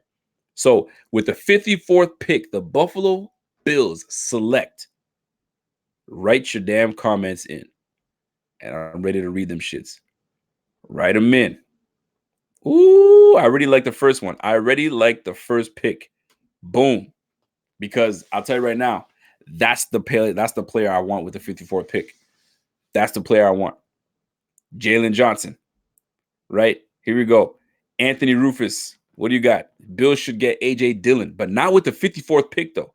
I'm not taking A.J. Dillon with the 54th pick. That's for damn sure. My guy, Cody Finney. Best Bills podcast to date, man. My G. That's respect, man. Salute to you, my guy. Salute. Salute to my guy, Cody Finney. Ryan Billings. The Bills would look awesome with the red helmets with the white face mask. Yeah, that'd be cool, man. Oh, shit. Okay. USB TV. Kyle Duggar. Now, here's the deal. Those two players are the ones that I'm like, you know what I'm saying? Do I go safety? But then I'm like, yo, we just signed. We just re-signed Jordan Poirier. We have Micah Hyde. We have Saron Neal. We have Jaquan Johnson. And then we just signed Dean Marlowe. And then we have Teron Johnson on top of that in the nickel, because that's where Duggar would be playing. Nickel / corner, maybe a little bit linebacker. But if it becomes best player available, then that's a different ball game. But I just don't see it happening for Kyle Duggar. But corner, that's in play. Now, if he gets taken, if Jalen Johnson gets taken before our pick, Duggar is something that I'd look into. But then I look at the depth of our team. I'm like, man, we just don't have. I mean, it just wouldn't make sense. But if he's the best player available, then it would, right? Who do we got? Charity. Charity says Jonathan Taylor. I think Jonathan Taylor is going to be gone before we pick. So although it would be a great pick, I think he'll be gone before we go. Chase Claypool at the second round. Do we need receiver? Especially because we took Diggs. You know what I'm saying? It's like we took Diggs in the first round. So it's like going 2 receivers in the first 2 rounds. Bang, bang, back to back. Who the hell we think we are, man? The freaking Dolphins? we ain't that team. So Cardero, although Chase Claypool is a good talent, but I don't know, man. I don't know. Who we got? Rudy says the same thing, man. He's feeling the same thing. My man Felix De Leon. How do you feel about Carlos Williams, Rico? Oh, Carlos. Carlos is making the rounds right now. Carlos is talking a lot of shit. So my man Carlos has major beef with my guy, Dougie Doug. So my man said, yo, I hope he chokes on a bag of dicks. I think that's what he said. Don't quote me. And I heard him say, I want him to drink bleach, drown on that. Yo, there was some very hateful things Carlos Williams was saying. So I need to go, A, go check out the interview myself, or B, get this man on the show myself. That's the way we should do. Carlos, we've been showing you love. Come on the show, talk to us. Let us know how you really feel. I'm just saying, man. I'm just putting it out there. So Carlos Williams, what do I think about him? I know what I do know is he's trying to get back into the league. So he signed with the Argonauts right now in CFL. I think it's the Argonauts, or it's the Alouettes. No, I think it's the Argonauts. He's signed with Toronto. He's going to do his thing out there. And if he does well, maybe he can get his way back into the league. I know that's the route that James Wilder tried to take, but they held him on a year too long. And I think he missed his opportunity to get back in the league, but you never know these days. I see you, though. I see you. Curtis Weaver is one of the picks that some people think that we should go with. Bill's A.J. Dillon. Anthony Rufus says AJ Dillon. D. LaPure, who is D? Marcus? Come on, Marcus. Marcus Watkins saying Chase Claypool in the second. I don't know about that, bro. I'm not sure, but a lot of people like that. Charity says, okay, Charity's back to that running back. The ref running back in the second round. Claypool, Jay Taylor. So you guys are definitely wanting to go offense. I'm looking for someone that's giving me something different. William Reddick. He says Jonathan Taylor is the pick. Jonathan Taylor, huh? What's that? Mad Cookie HD. What did Mad Cookie HD say? Nothing like turning on Buffalo Fanatics live to do while I'm doing some online homework. Hey, that's my guy, Mad Cookie HD. Yo, do you actually cook? You actually bake cookies? If you do, man, send it my way. I'm looking for some cookies. I like my cookies. Ooh, somebody said Denzel Mims. Nah, bro. You're not taking Denzel Mims in a second. Steven. Come on, Steven. You tripping, Steven.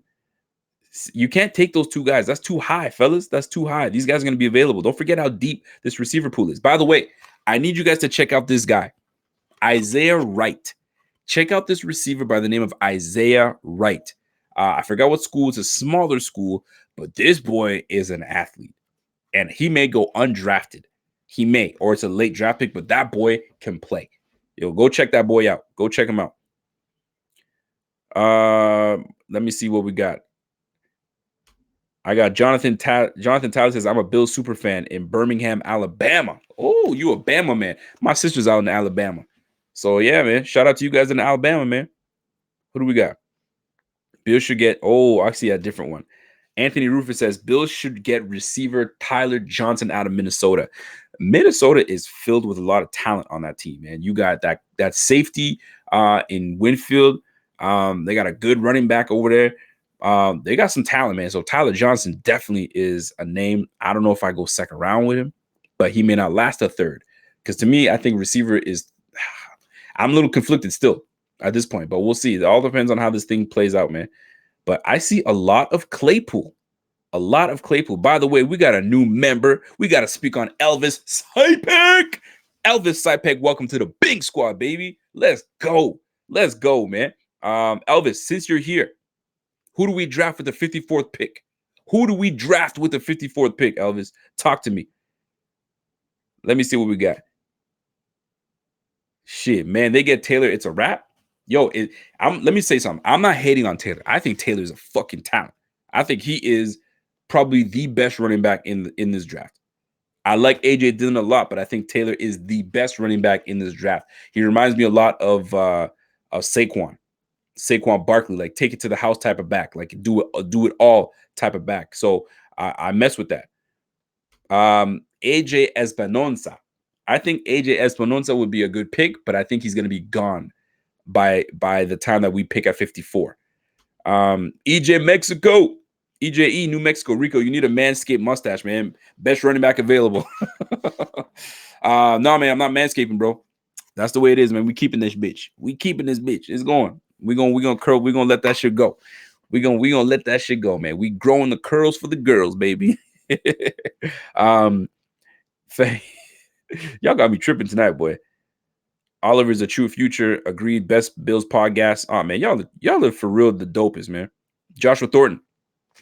You know I appreciate the love, baby. I appreciate the love, man. It takes some I guess some abilities to be able to speak for hours on end and just keep going, right? But the content comes from you guys, man. You guys ask really fantastic questions. You guys give me good perspective on it, and then I kind of chime in and give my opinion on it. So that's love, man. That is love, man. What do we got? Buff Barrier. What's my man Buff Barrier saying? Do you think that Mackenzie and Duke Williams will have a battle for the starting job? If so, who would win it? Do you think Mackenzie and Duke Williams will battle? They ain't battling for no starting job. That's number one. For a roster spot, yes. Here's the thing. This is the puzzling thing too. I don't want to say it's puzzling, but the fact that they brought back Isaiah McKenzie is interesting. Now, I know that we need to fill the roster to get to 90 for us to have an appropriate camp, but he's been on the team for a year and a half now, right? He came on the end last year and then made himself a nice little role this year. So the fact that we brought him back makes me wonder where we're going to pick a receiver. And I think that tells me that we're going to pick a receiver late in the draft. So, I mean, we'll see, man. My guy Ryan Witt says Alton Robinson from Syracuse in the 4th round. If he's available, I think he will be. That's not a bad way to go. Bill should move back further in the 2nd round and pick. Oh, this is a first. Now, this is a first. I haven't heard anybody say this before. So my man Brian Sebastian says Bills should move back further in 2nd round and pick up another 3rd rounder. A lot of talent out there, even if you move back a bit. Ooh, you can move back, but you can't move back too far. But here's the thing. Here's what people don't realize. We have 9 picks. We have 9 picks in this draft. 2, 3, 4, 5, 6, 7. Sorry. Yeah, we got 8 picks. I thought it was 9. I thought it was it? Okay, I don't remember. I think that's what it. Do we have 2 5ths? I think we have 2 5ths and 2 6ths, but we gave those up. I know we have 2 6ths and a 7th. Okay, so the fact of the matter is this: we got 8 picks. That's correct. We have 8 picks. We have 8 picks in this draft. We're not drafting 8 players. You know that we're going to either trade up or trade down. That's a fact. That's a fact. And I'm speaking like it's like fact for real. But we've done it since McBean have been running things. We've never just stayed and picked all our picks and then sat there. We are going to trade some picks. So, truth be told, moving up or moving down is definitely a possibility. But I don't see us acquiring more picks. I see us giving up picks to get what we need. That's the way I look at it, man. Buffalo Bills will win the East. Josh Allen MVP. Wishful thinking is possible. I'm not saying it's not. Trade the pick and get Alvin Kamara. Ooh, so there was, I don't know how truthful this rumor was, but there was a rumor going about that had us acquiring Alvin Kamara and giving up late round picks, 2 and 3 or 2 and 5, or sorry, a 3rd round and a 5th round or something of that nature. And the reason behind that is that they feel that Alvin Kamara is going to be asking for a boatload of money next year, and why not get rid of him now to a team that feels that they're close enough, like the Buffalo Bills, and pair Alvin Kamara with Devin Singletary. I don't know how truthful that is. I know that it was out there. I don't know if someone's making that shit up, but it's something to think about. That's for sure. Rico, if you had to cut Isaiah McKenzie or Duke Williams, who would it be? It would be, unfortunately, Isaiah McKenzie. I had him in my POP, remember, process or problem. I had McKenzie as a problem, and Duke was making the team. So that one is an easy one for me. Although I have a lot of respect for Beethoven, aka Isaiah McKenzie. I just, with the amount of receivers that we have on the team now, with addition of Diggs and what we potentially will bring on from the draft, it's gonna be tight, man. It's gonna be tight for my guy to remain on the squad, on the team, because that's a tall task. That's a tall task, asking him to compete with a rookie and then going from there. You know what I'm saying? So I figured I'll put it out there for you guys. Cody Finney says that if we do that, rather see us grab the top-rated cornerback. That's what I'm saying. This is where Jalen Johnson comes in. That's the thing I'm talking about, people. So, and that's my premise in that. So if we have the receivers right now, we could just take one late. So why waste a 2nd or 3rd round pick on that? Where we don't have the depth that we want at corner. Think about it. Josh Norman, 32 years old, right?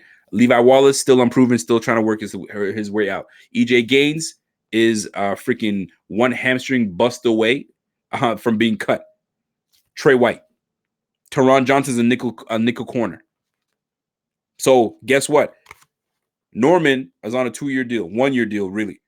EJ Gaines, injury prone, right? Levi Wallace, okay, we got some with Levi Wallace. You know what I'm saying? We don't know yet. He's unproven. So forget about Levi Wallace. You know what I'm saying? But that's it. So what that tells me is we need to draft a cornerback. We just don't have enough. Okay? Levi, Trey, Norman, EJ. That's it. Four corners. Teron Johnson, nickel.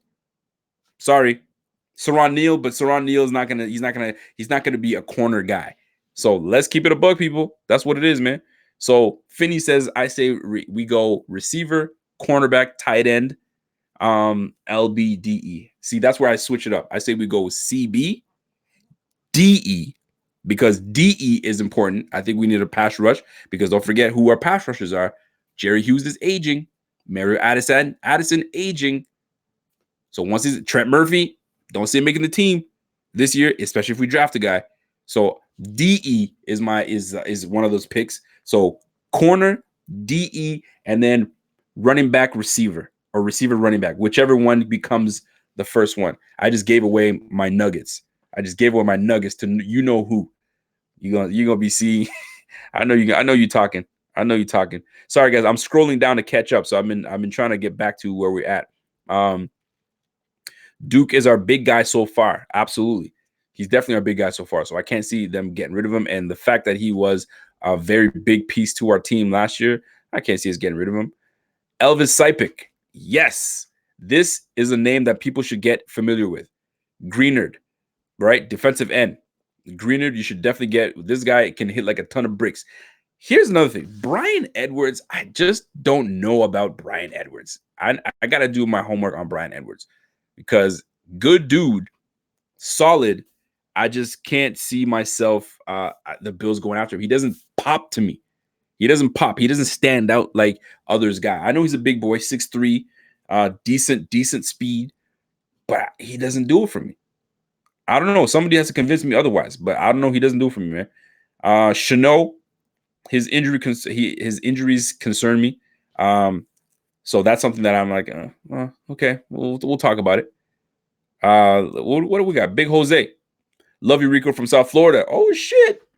You're the number one French Black Bills fan for sure. Yo, y a personne qui parle français comme moi pour les Bills. That's for damn sure. Ain't nobody speaking French like me. And bon parle anti-créole avec nous, man. Pas gen moun qui parle créole qui sont fanatiques Buffalo Bills. That's what I'm talking about. 3 languages, bitch. What up? That's the talent that we bring, baby. That's the talent that we bring to the Buffalo Fanatics. I'm telling you, man, we international. Y'all thought I was playing, man. Y'all thought I was playing. Somebody said, get Yannick right now. Yeah, Yannick or Clowney and cut Murphy in draft trade. That is so passe right now because you think you can try and go and grab those guys, but like, I don't know, man. Like one guy wants 18 mil. Another guy's on a team that they ain't letting him go, and he keeps making things worse by keep talking. You know what I'm saying? So like they're like, oh, keep talking, boy. You're gonna sit on that. We don't give a damn if we play you or not. You're gonna sit your ass there. So it's just what it is, man. It's just what it is. Big Jose, that was for you, bro. Bang, that was for you. I just gave you the wink and the gun. That was for you, man. Marcus Watson. What's my man Marcus Watson saying? Marcus Watson said we should trade Trent Murphy and trade up. Who the fuck is going to trade for Trent Murphy? That's my question for you, sir. Real talk. Who's trading for him? You got to give up something for him. Like, and he's good enough that you don't just give him away, but he's not good enough that you're going to get something good enough. The only team that I could see probably giving up something for him is the Houston Texans. If we could try to get something from the Houston Texans, if we can take their 3rd round pick for Trent Murphy, shit, let's go. Because they already gave up their first. Do they still have their first? No, they still have their first. They gave up their second. And they got back a second. Or did they give up a second? Man, they keep just giving shit away. So if we could try to cool wall the damn Houston Texans, shit, we got something, boy. Wait a minute. Somebody put some. Ryan Billings. Ryan Billings is not going to make any friends today. Ryan Billings said Josh Allen is equal to JP Lossman. So, see, this is where Ryan Billings, and I don't know you, Ryan Billings, and I don't know anything about you, but this is where it shows me that you didn't watch JP Lossman play. And if you did watch him play, then you know that him and Josh Allen are 2 very different quarterbacks. Just because both of them have a big arm doesn't mean that they're the same quarterback. Like, you tripping on that one, my guy. You are tripping. I'm just putting it out there, bro. I'm just putting it out there. Billings stat sheet, acknowledged football fan. Yo, Cody Finney, I like that, man. Ryan Billings equals stat sheet acknowledged football fan. Boy, Ryan Billings just looked up. I don't know what he looked up. I have no idea what he looked up, man. Straight up. Shit. You tripping, boy. You know what? Dillinger, that was clickbait, man. He made me click on You made me click on it, and I fell for the clickbait. But sometimes you got to put them. You got to put those things out there so people can get a good laugh. I'm sorry, I just had to. I can actually see the comparison to Lossman though. No, Rifkin, and your name tells me everything. Good day, sir. You know what I mean? Why you even acknowledge that comment? I apologize. I saw that shit and I was like, come on, man, you tripping. I had to put it out there. There goes Ryan Billings talking shit again. Yo, my man Jose says, since I grew up in the hood in Durkin, New York, I love the French lingo, man. Hey, we always representing. By the way, man, how much people in this bitch? We got 100. You see me move the screen? It's because, let me see if I can move it a little bit. I can't see. There we go. I have to put it that way. Because I can't see where the Buffalo versus everybody is. Okay, there we go. I can do that. Now I can see actually how many people in this bitch. There's 136 people still rocking with your boy. What? Yo, that's respect. Bang! That's respect right there, boy. That's when you know you're an OG in the game. In this whole, you know what I mean, talking on the line and on screen, because this is what we built relationships with each and every one of y'all, and y'all still mess with me. So that's love and that's respect, man. Real talk. What do we got? Bada Bing Chris. Bada Bing, he's saying Durkin, New York. Y'all bugging. Yo, for real, man. They are bugging for real. Yo, where y'all from? Where's everybody from, man? Yo, drop your area code. Drop your area code. I got the 315. 315. What's 315? Rifkin, where you at, man? Rico, you're gonna take a call? Yo, shit, why not? Where's my phone at? Let's take a call. I got 31% on my phone. Let's take a call. Cause how long been going on, man? Cause I'm rocking with you guys. I've been going on for a minute now. Yo, I've been going on for so long, the timer reset. Yo, that's over an hour and a half, bro. I think we started at 9 o'clock. We went at 9 o'clock, boy. All right, let me turn the lines on. Y'all know the number. The people that know the number know the number. And if you're trying to call in, y'all can call in. It's cool. I'm picking up phones. And if you want to know how you can call in, it's very simple. Become part of the Bing Squad. And that's how we roll, baby. I have to say something, though. Somebody decided to unfollow the Buffalo Fanatics. And it was quite comical to me because I put it out there that I was doing a live show strictly for my supporters, right? The Bing Squad, right? The people that, you know what I mean, they know what it is. They donate, they show love. And I made a live show just for those individuals. Somebody got upset and it really hurt their feelings. So they said, you know what? Deuces. They gave me one of those. I said, come on, man. You can't be that way. It's either you're there or you're not.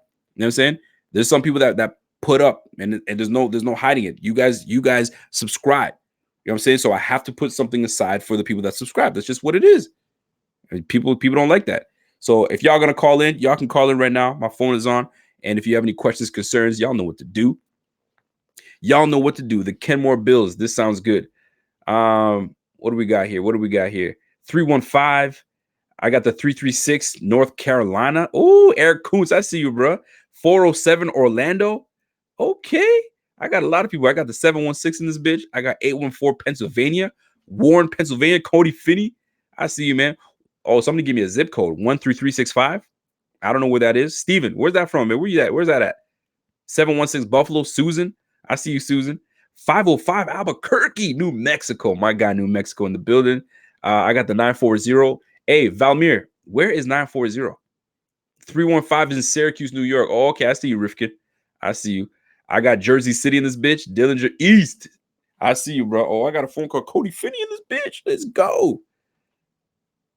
Cody Finney. Hey, how's it going, Rico? I'm good, man. How you do, boss? How you doing, man? Oh, man. Good to hear your voice, dude. Fucking the myth, the legend, dude. How's it going? The myth, the legend. Listen, let me try to give you my radio voice. Freaking channel, man. Listen, man. Best channel on there. I try to put out the content that you guys want. And I mean, I try to put a spin on it. You know what I mean? So I mean, it's not easy doing this, but you gotta do it. But listen, man, I gotta give you mad respect because you've been following, you've been giving respect for a minute, and I gotta give you the roses while you're here, bro. So I appreciate that, B. So what's on your mind, man? What talk to me? Man, you did. Oh, man. What's on my mind? Talk to me. Anything Buffalo Bills. What's you name it, dude. Hold on a second. Anything. I got my guy Marquise coming from the 601. Marquise, where's 601, bro? I got Moses is from the 503. That's Portland. I like that. I see. Yo, I swear, man, there's a whole bunch of people. Yo, Cody, you said you from Jersey? Not Jersey. Where you from? No, I'm from Pennsylvania. Pennsylvania. I'm in Warren. Yo, Yeah. let me tell you guys a story. I was in Toronto, and I was at Anchor Bar in Toronto. I always hear about this Anchor Bar in Buffalo, but I've never been. So I went into this Anchor Bar in Toronto, and I'm sitting there I needed something to eat because I was working and the flights were all canceled, blah, blah, blah.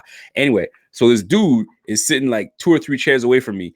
And my man goes, he said he noticed I had a Buffalo Fanatics cap on. And I think I had something Buffalo Bills on me. He's like, "Oh, you a Bills fan?" I was like, "Hell yeah, I'm a Bills fan."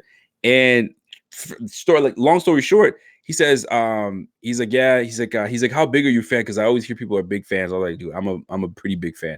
I'm like, "I don't know if you ever heard of Buffalo Fanatics." I try not to name drop. I just like to talk, right? Best channel on YouTube, man. You said it, I didn't. Anyway, so my man says, "Yeah, actually, that's crazy. My son was talking to me about you the other day."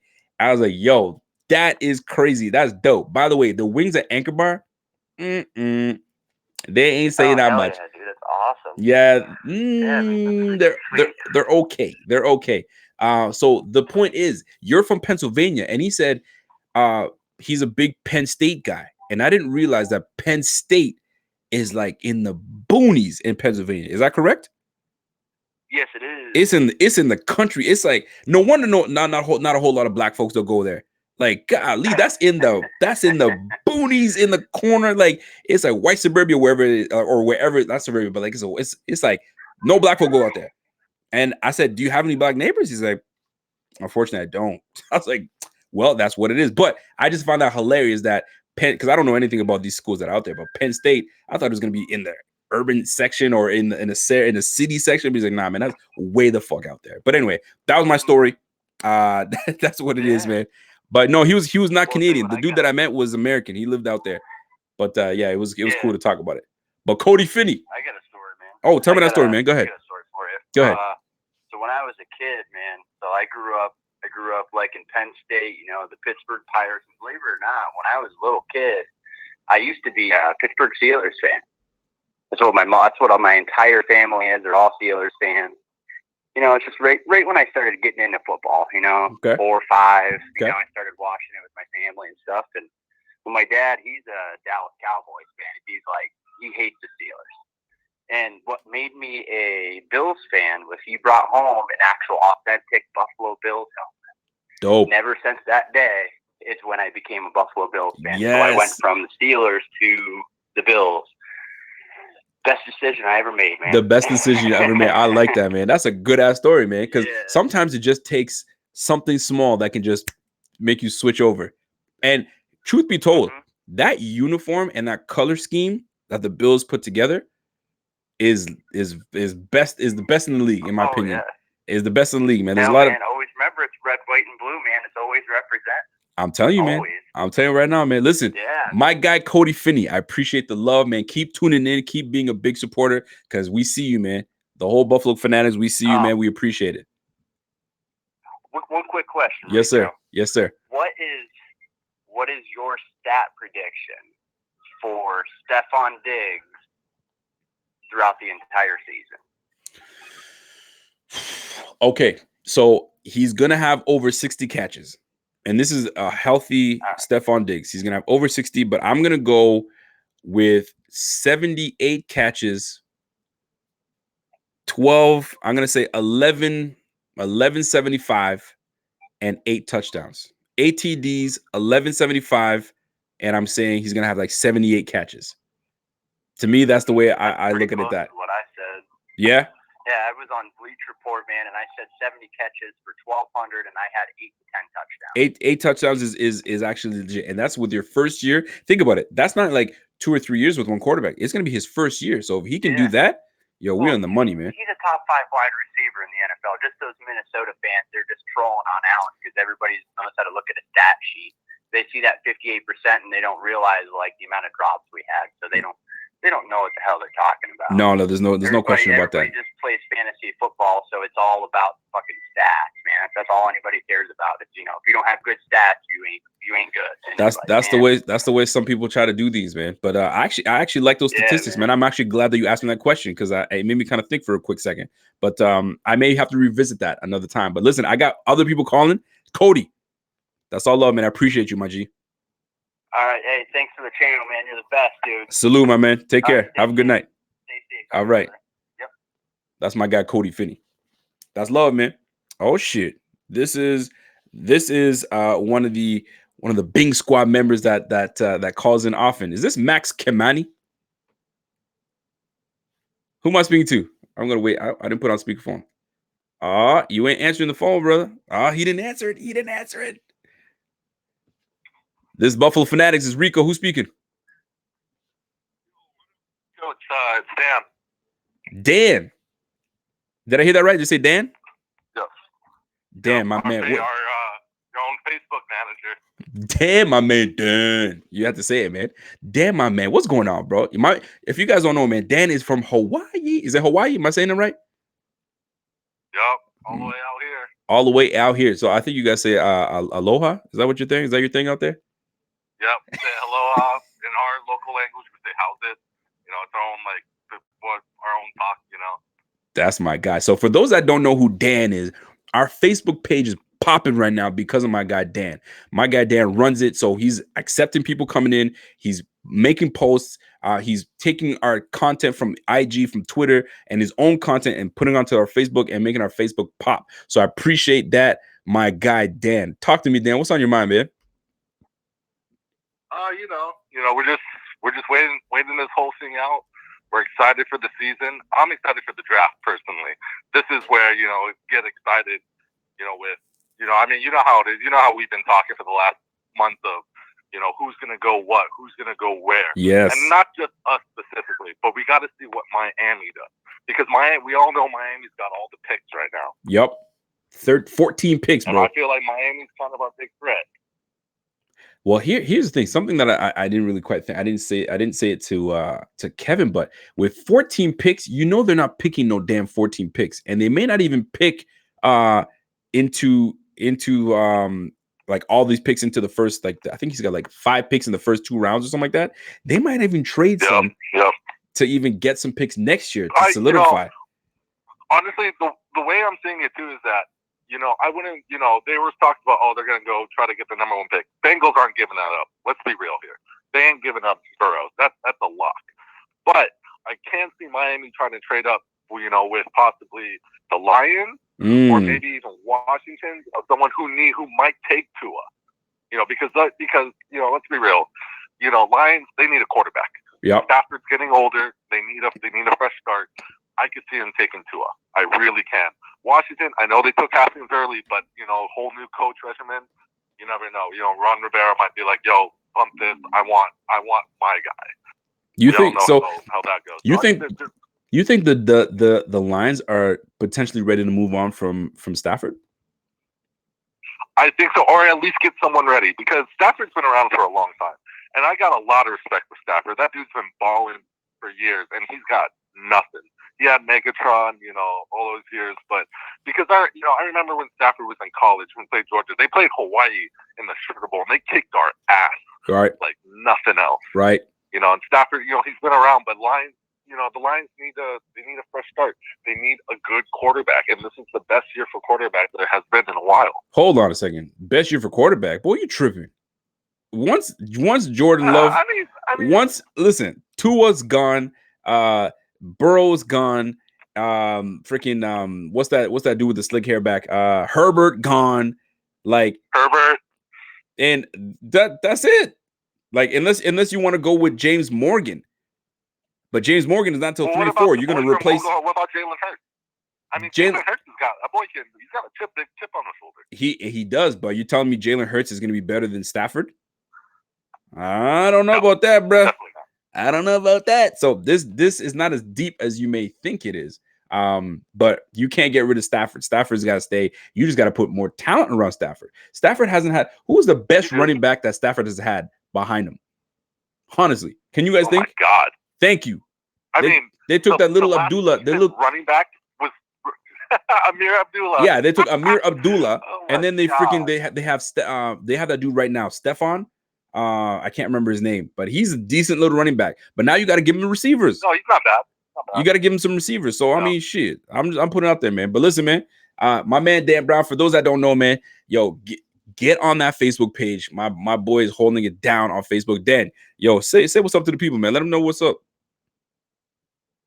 Yo, what up, everyone? So, like I said, you know what we do, basically. You know what Bobby does on IG. You know, IG's always got to pop in. Rico's got YouTube on lockdown, basically. You know, for Facebook, we're all about, you know, communication. We're talking with other fans. That's what we're all, you know, that's what we kind of want to do. Whether someone posts something, you know, we talked about it. You know, and whether it could all be good, you know, it doesn't have to be all good stuff. You know, if you want to raise something and critic, go for it. You know, that's what it's all about, opinion. That's it. You know, but that's what we're about, Facebook. You That's know, it. Something, you know, let's talk about it. I like it. Go even go on live.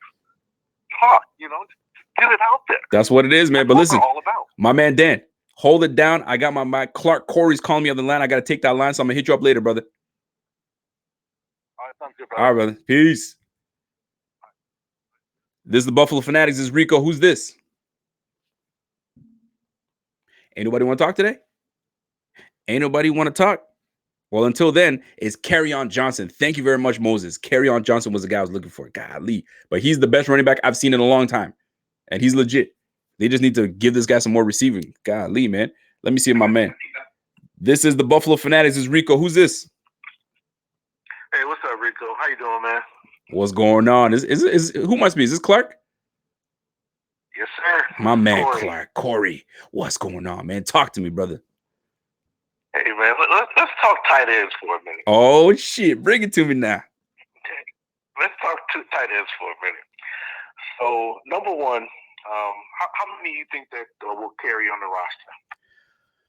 roster? Okay, so that's a good question. So I think we will carry 4 on the roster because I think that's what we carried last year. We carried Croft, Lee Smith, Dawkins, and I feel like I'm missing one more. Who am I missing? Did we only carry 3?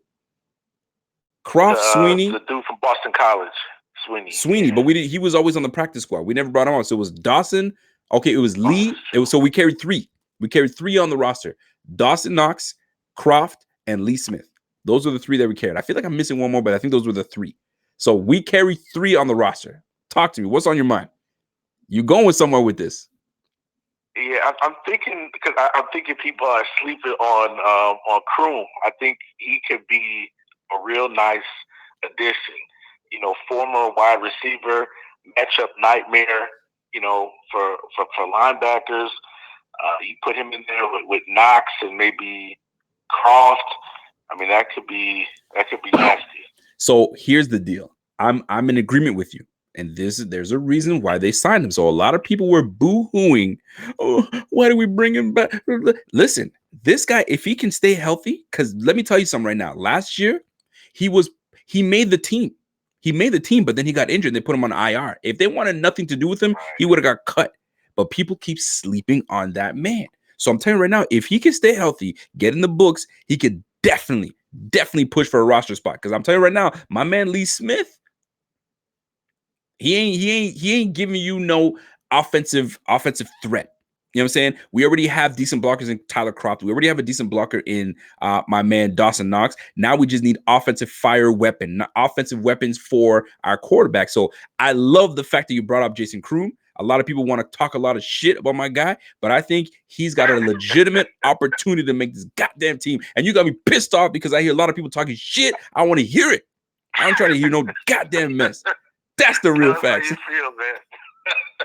My man, yo, Mr. Clark, man, I appreciate you calling me, man, because that's real, man, because people are forgetting about certain talent that we had on this team, right? If you can convert, because his problem, and what people don't realize, because I did a lot of research on my man, right? What his problem was at Tennessee was that he got hurt, okay? So when he left Tennessee, came to the league, and made the conversion from receiver to tight end, he had to work on his blocking. That was his problem. When he worked on his blocking, he got more playing time, right? At the end of Josh's rookie season, who do you think Josh was targeting the most? It was Jason Kroom. So stop putting some shit on my guy. So then he got hurt. the following year. So this is the year that he comes back, he gets his shit together. Now, if he gets beat out, okay. But shit, don't sleep on my man. Man, Scott Clark. That's a good call, man. Can I say one more thing? Go ahead, bro. Go ahead. I love the position that Dean has put us in right now. When you think about past years and coming into the draft, you know, however many picks we had, you could guarantee 90% of those picks that we made were going to make the roster. This year, we have all these picks, but when you think about it, half the dudes probably, number one, probably not going to use all the picks. But, you know, I don't think the chance is there for a lot of draft picks to make the team. So I think that there's some more moves to be made. I think that they're going to deal some picks, maybe move up, because 9 draft picks aren't making the roster. That's exactly what I'm saying, right? So this is where I'm going to agree with you, because you're not drafting 9 dudes. You know what I'm saying? Our roster isn't that vulnerable that you need to draft 9 dudes and stick them onto the roster, right? This is where we have to pick for strengthening this team. So we're going to probably move up, and it might be moving up early. So shit, there might be a player that doesn't get taken where the Bills think they get taken, and they move up the same way they did to get Tremaine Edmonds. When they noticed Tremaine Edmonds was still around, what do? Boom, they moved up for the man. I'm just saying, man. Yo, thanks for that phone call, man. That's the best phone call of the night. Actually, I like Cody Finney. Cody Finney, you know what I mean? We chopped it up like we knew each other for years. But yo, football talk, I love it. Scott, I appreciate that love, brother. Take it easy, man. All right, man. Have a good night. That's my guy, Scott Clark. Scott Clark in the building. So I'm getting some phone calls, and I love it. And I hope that you guys are enjoying these phone calls, because if you want to get on these phone calls and get on live, y'all know what to do, man. Y'all know what to do. Join the Bing Squad. Join the fanatics.com. It's that simple. That simple, boy. Is that simple. Let me close my phone real quick, because I'm getting poor Wi-Fi connection, which is untrue, because my Wi-Fi is strong as shit. So I don't know what this thing is talking about. But yeah, man, that's where we at right now. So I want Elvis Sipik says Kroom fumbles. I put that up there for a reason. Where did you see that Kroom fumbles? And please, can you give me the statistics of how many fumbles that Kroom has lost? And forget about lost fumbles in general. And I'm not putting no shade on you. I'm just curious. I want to see that. Ryan Witt says, Rico, I ain't gotta like it. I ain't gotta like that. Hey, I'm just putting it out there, man. You ain't gotta like it, but that's just what it is. Yo, Rico, what's good? I may be a bit late. It's all good, Jeff. Jeff, my guy. Jeff Yin Yang. I see you, bro. I see you, Jeff Yin Yang. Let me see. I gotta open that app again.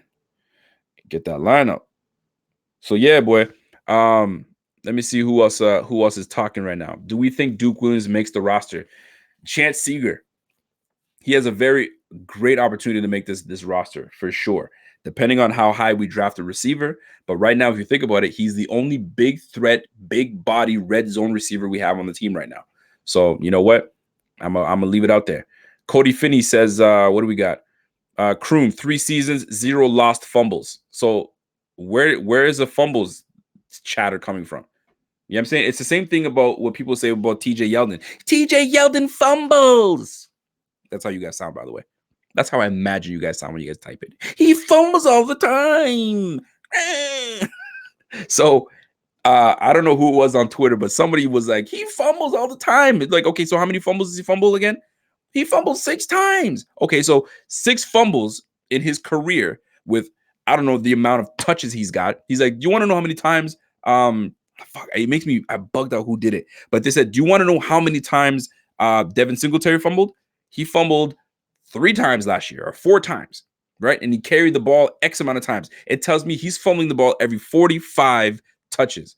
And there were times where in the season, I was like, yo, if Devin Singletary don't get his shit together, man, yo, hold on to the football. So the fact that they want to bring up the fumbling with TJ Yeldon, you better bring up the fumbling with Devin Singletary. So the fact that you bring up fumbles with Jason Kroom, weak. And although I respect each and every one of your opinions. I'm not afraid to say weak shit. The same way that if I come up with a take and you're like, man, Rico, you talking shit, I will try to defend it. And if I can't defend it, I will gladly take that L. But Rico don't take no damn L's. Rico don't take no L's, boy. Straight dubs. Straight dubs. Cody Finney says he lost one. All right, he lost a fumble, for crying out loud. Whoop-de-doo in 3 seasons. Rico, Stephon Diggs will mentor Mackenzie, Foster, and Williams. He ain't there to be a mentor, my G. He's definitely not there to be a mentor. He's not a veteran guy that's, I don't want to say hanging on to the end of his season. He's just getting into it. So he ain't there to mentor. He's there to ball out. And Mackenzie and whoever need to watch and take notes. But he ain't gonna sit there. Hey, come here, little brother. Let me show you. No. There ain't that shit. I'm here to come play and I'm here to come win. You know what I'm saying? Jeff Yin Yang on how to rack and run routes. See that on that behalf, they're gonna have to watch him. He ain't gonna tell you this is what I do now. Mackenzie is no slouch in himself. My man can play the game. He could definitely play the game. He could definitely run routes. He's a decent little route runner and he's explosive as hell. And he's about the rack. But he's a small frame, man. It's the plays that they give him. Little gadget plays here and there and so on and so forth. But I'm not worried about his ability to rack. But I love me a receiver that can rack. And if they can take some pointers from my guy Diggs, shit, let's roll, baby. Let's roll. Let's roll, man. Who was it that was calling me? I'm gonna take one more call. So if you're gonna call, you better call right now because I'm about to shut this shit down real quick. Because although I love each and every one of y'all, I got to get on the sticks. I gotta go say what's up to the lady before she goes to bed, and then I'm gonna jump on the sticks. If you guys don't know what I'm talking about, I'm talking about that COD. By the way, add me right the F now. Let me put that shit right in there. I'm on the PS4. I'm on the PS4, and the name, people hate saying my name when they see me on screen. But you know what? I love making them say my name. Say my name, say my name. When I put the on, yeah. Oh, you know what I'm talking about. Hey, PS4, hit me up. That's what it do, man. I'm running with that Kilo. Sometimes I run with the M13. Sometimes I run with the M4. I started running with the AUG. I'm not sure about that one. I'm still messing around with it. I'm still messing with it. But yeah, man, people, no phone calls. Cool. I'm straight with that. I'm straight like that. But ladies and gentlemen, it's a long one today. I honestly didn't even mean to go this long. I really didn't. After me and Kevin went on, I was like, all right, I'm going to call it a night. But here we are. So before you get out of here, smash that like button. If you're new to the page and you've been rocking me this whole time, you're doing yourself a disservice, man. Subscribe to the channel because this only going to get lit going forward. I'll tell you that right now. Which duty? Call of Duty, man. Call of Duty, and it's the Modern Warfare. Come on, you tripping right now. But yeah, that's what we do, man. Dog the M4 with M16 barrel. That's nasty. I'm telling you right now, boy. A lot of dudes do with the round scope. I don't do the round scope, man. I'm a natural. I don't do no scope. No scope. Bah, bah, bah, bah, bah, bah. That's what we roll, man. Peace out. So anyways, ladies and gentlemen, I appreciate each and every one of you guys. Y'all know what it is, man. You guys have been rocking with the homie for a long time. And when I rock it like this, it's fun. Now, people are going to watch this and be like, yo, I'm not listening to this dude for 2 hours. They got to be here. They got to be here because the conversations, you know what I mean? They move organically. My guy, Cody Finney, I see you, man. What are you saying, bro? Cody, I was taking the same thing. They'll change his mindset. And hopefully if drama pops up, I doubt it, man. There's not going to be no drama. There ain't going to be no drama, boy. Rico, would you put your PS5 name on? Hold on a second. Would you put your PS big name? I just did, didn't I? Oh, shit. Hold on. I typed it in, but didn't put up there. Give me 1 second. Give me 1 second. Bang. There it is. I make them say my name. So when I get that first place, you're like, who the fuck is Big Wood? That's what it is.